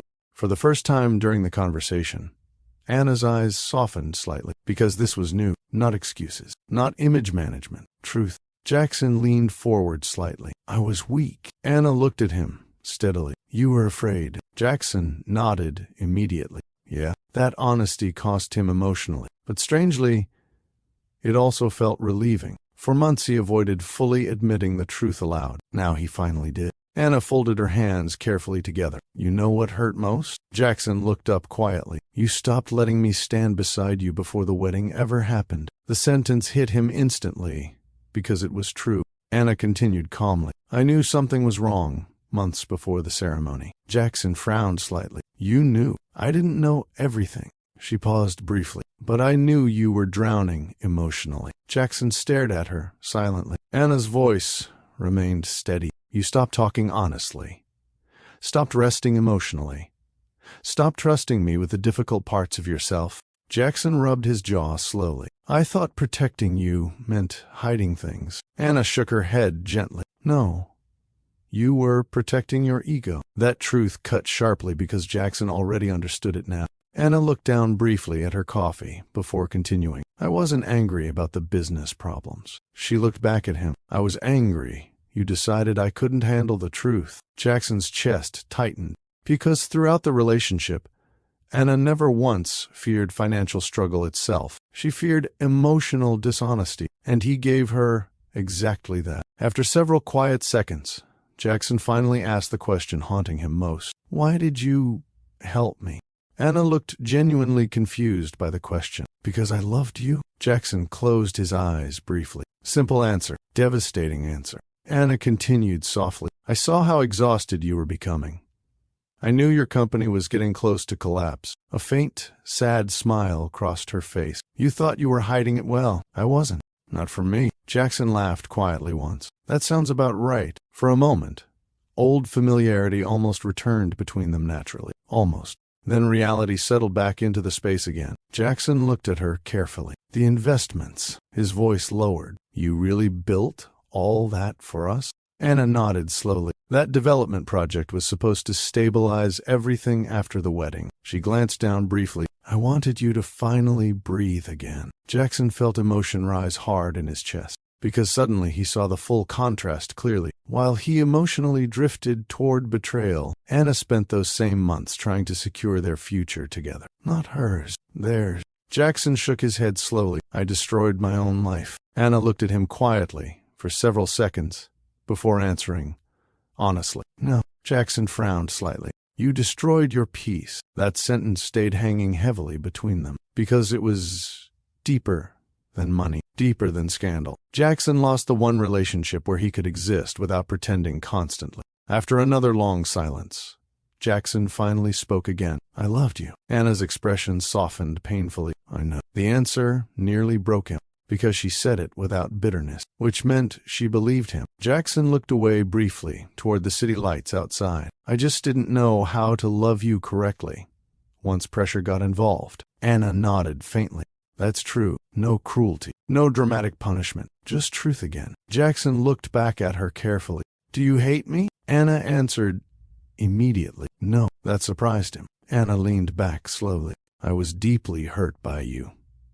There's a difference. Jackson swallowed hard, because somehow forgiveness felt harder to receive than anger. Anger would have allowed distance. Grace forced reflection. Anna studied him quietly for a moment. You've changed a little. Jackson laughed softly, without humor. Pain's educational. That depends on whether people learn from it. Jackson nodded slowly. I think I finally am. Another silence settled between them, but this time it felt calmer, not repaired, not romantic, just honest. Eventually, Anna checked the time and sighed softly. I have an early meeting tomorrow. Jackson nodded immediately. Right. Neither moved right away, though, because both understood this conversation mattered emotionally. Jackson finally stood slowly from the table. Thank you for talking to me. Anna stood too. You're welcome. Jackson hesitated briefly before speaking one final truth. You were the best thing that ever happened to me. Anna's eyes lowered slightly. Then she answered quietly, I know, and somehow that hurt more than rejection would have. Jackson returned to Dallas differently after the Houston conversation. Not healed, not redeemed, just honest, for the first time in years. The drive back felt quieter than the drive there, not because the pain disappeared, because denial finally had. For months, Jackson spent his energy trying to escape consequences emotionally. Now he finally understood something important. Some losses are meant to teach instead of return. That truth settled slowly into his life afterward. The mansion still felt empty. Business problems still existed. Public embarrassment had not magically disappeared. But internally, something shifted. Jackson stopped performing strength constantly, stopped pretending he was unaffected, stopped blaming pressure for choices that belonged to him. And strangely, that honesty changed the atmosphere around him gradually, not publicly, personally. He started restructuring parts of his company more realistically. Instead of chasing appearances, cut unnecessary projects, admitted weaknesses during meetings, instead of masking them behind confidence. Several investors still walked away, but the few who remained trusted him more afterward because, for the first time, Jackson sounded human instead of polished. One executive even told him privately, You're easier to work with lately. Months earlier, Jackson might have viewed that statement as weakness. Now, he understood it differently. People trust honesty more than performance, eventually. Meanwhile, in Houston, Anna's life continued moving forward steadily. Her business expanded again after securing multiple luxury event contracts across Texas. Corporate clients respected her professionalism deeply. Hotels requested her specifically. Even high-end charity organizations started competing for her availability. But despite the growth, Anna stayed grounded, still attended family cookouts, still argued about football games loudly, still teased relatives during Sunday dinners. Success never changed the emotional core of who she was. That mattered. One Saturday afternoon, Anna sat outside during a Houston family gathering, while music played softly through backyard speakers. Children chased each other across the grass nearby, while relatives debated barbecue techniques aggressively, as always. Anna laughed quietly, watching one aunt criticize seasoning methods like national politics. You don't rush smoked meat. That's how society collapses. Another relative pointed dramatically with barbecue tongs. Exactly. Anna shook her head, smiling, and for the first time in a long while, the laughter felt light again, not forced. Healing finally started feeling real. Her mother sat beside her shortly afterward. You seem peaceful. Anna looked across the backyard thoughtfully. I'm trying to be. You still think about him?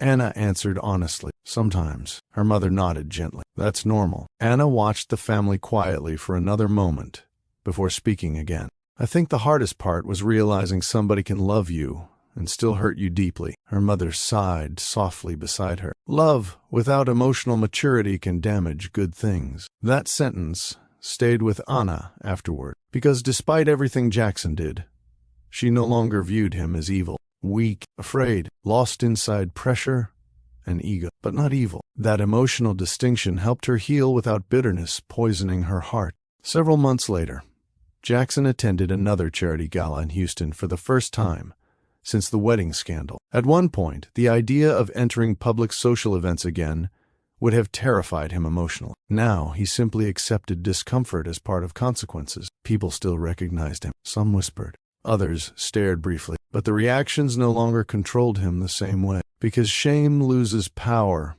once people stop hiding from truth. The gala itself reminded him painfully of the night he first met Anna. Luxury guests, elegant ballroom lighting, staff rushing professionally between tables. And suddenly Jackson caught himself smiling, faintly remembering the famous chair argument. If your confidence disappears because of a chair, the chair is not the problem. At the time, he laughed because Anna sounded fearless. Now he understood she simply valued substance more than appearances. That realization still humbled him deeply. Later that evening, Jackson unexpectedly saw Anna across the ballroom, speaking with clients near the stage area. For a brief second, the noise around him disappeared completely. She looked confident, calm, beautiful, in the same effortless way she always had. But now there was emotional distance too, not coldness, closure.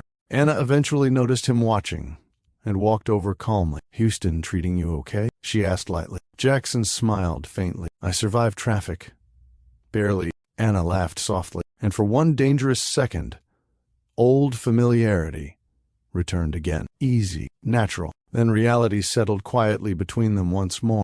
Jackson looked at her carefully. "You look happy." Anna thought about the answer honestly before responding. "I'm becoming happy again." The sentence carried healing inside it. Jackson nodded slowly. "I'm glad." And surprisingly, he meant it completely, because somewhere along the way, loving Anna stopped meaning possessing her emotionally. Now it meant respecting her peace even when he was no longer part of it. They talked briefly about work, Houston traffic, and family updates. Simple conversation, warm but careful. Eventually, another guest approached Anna regarding event logistics. Before leaving, she looked back at Jackson gently. "You really have changed." Jackson smiled slightly. "I had to." Anna studied him another second, then nodded once, before walking away into the crowd again. Jackson watched her disappear among guests, quietly. His chest still hurt. Maybe part of it always would. But the pain felt cleaner now. Not desperate, accepting. Because for the first time, Jackson fully understood the lesson Anna unknowingly gave him. Love cannot survive where ego demands constant protection, and genuine loyalty becomes priceless only after people lose it carelessly. Later that night, Jackson stood alone outside the gala venue overlooking downtown Houston while warm wind moved through the city streets below. His phone buzzed with another business message. He ignored it briefly. Instead, he looked upward, quietly remembering everything that happened between them. The road trips, the football nights, the family cookouts, the jazz lounges, the rooftop conversations. The woman who loved him honestly before pressure changed him into someone neither of them recognized anymore. And finally, Jackson smiled sadly to himself, because despite all the loss, one truth remained undeniable. Anna's love changed him permanently, not by saving his money, not by protecting his company, but by forcing him to confront the emptiness inside a life built too heavily around appearances. Some lessons arrive gently. Others arrive through heartbreak, powerful enough to reshape a person completely. Jackson finally understood that now. And somewhere across Houston, Anna continued building a peaceful life with the emotional strength he once mistook for softness. The millionaire thought he abandoned a woman who needed him. But in the end, he discovered too late that she was the one person who taught him how to become human again.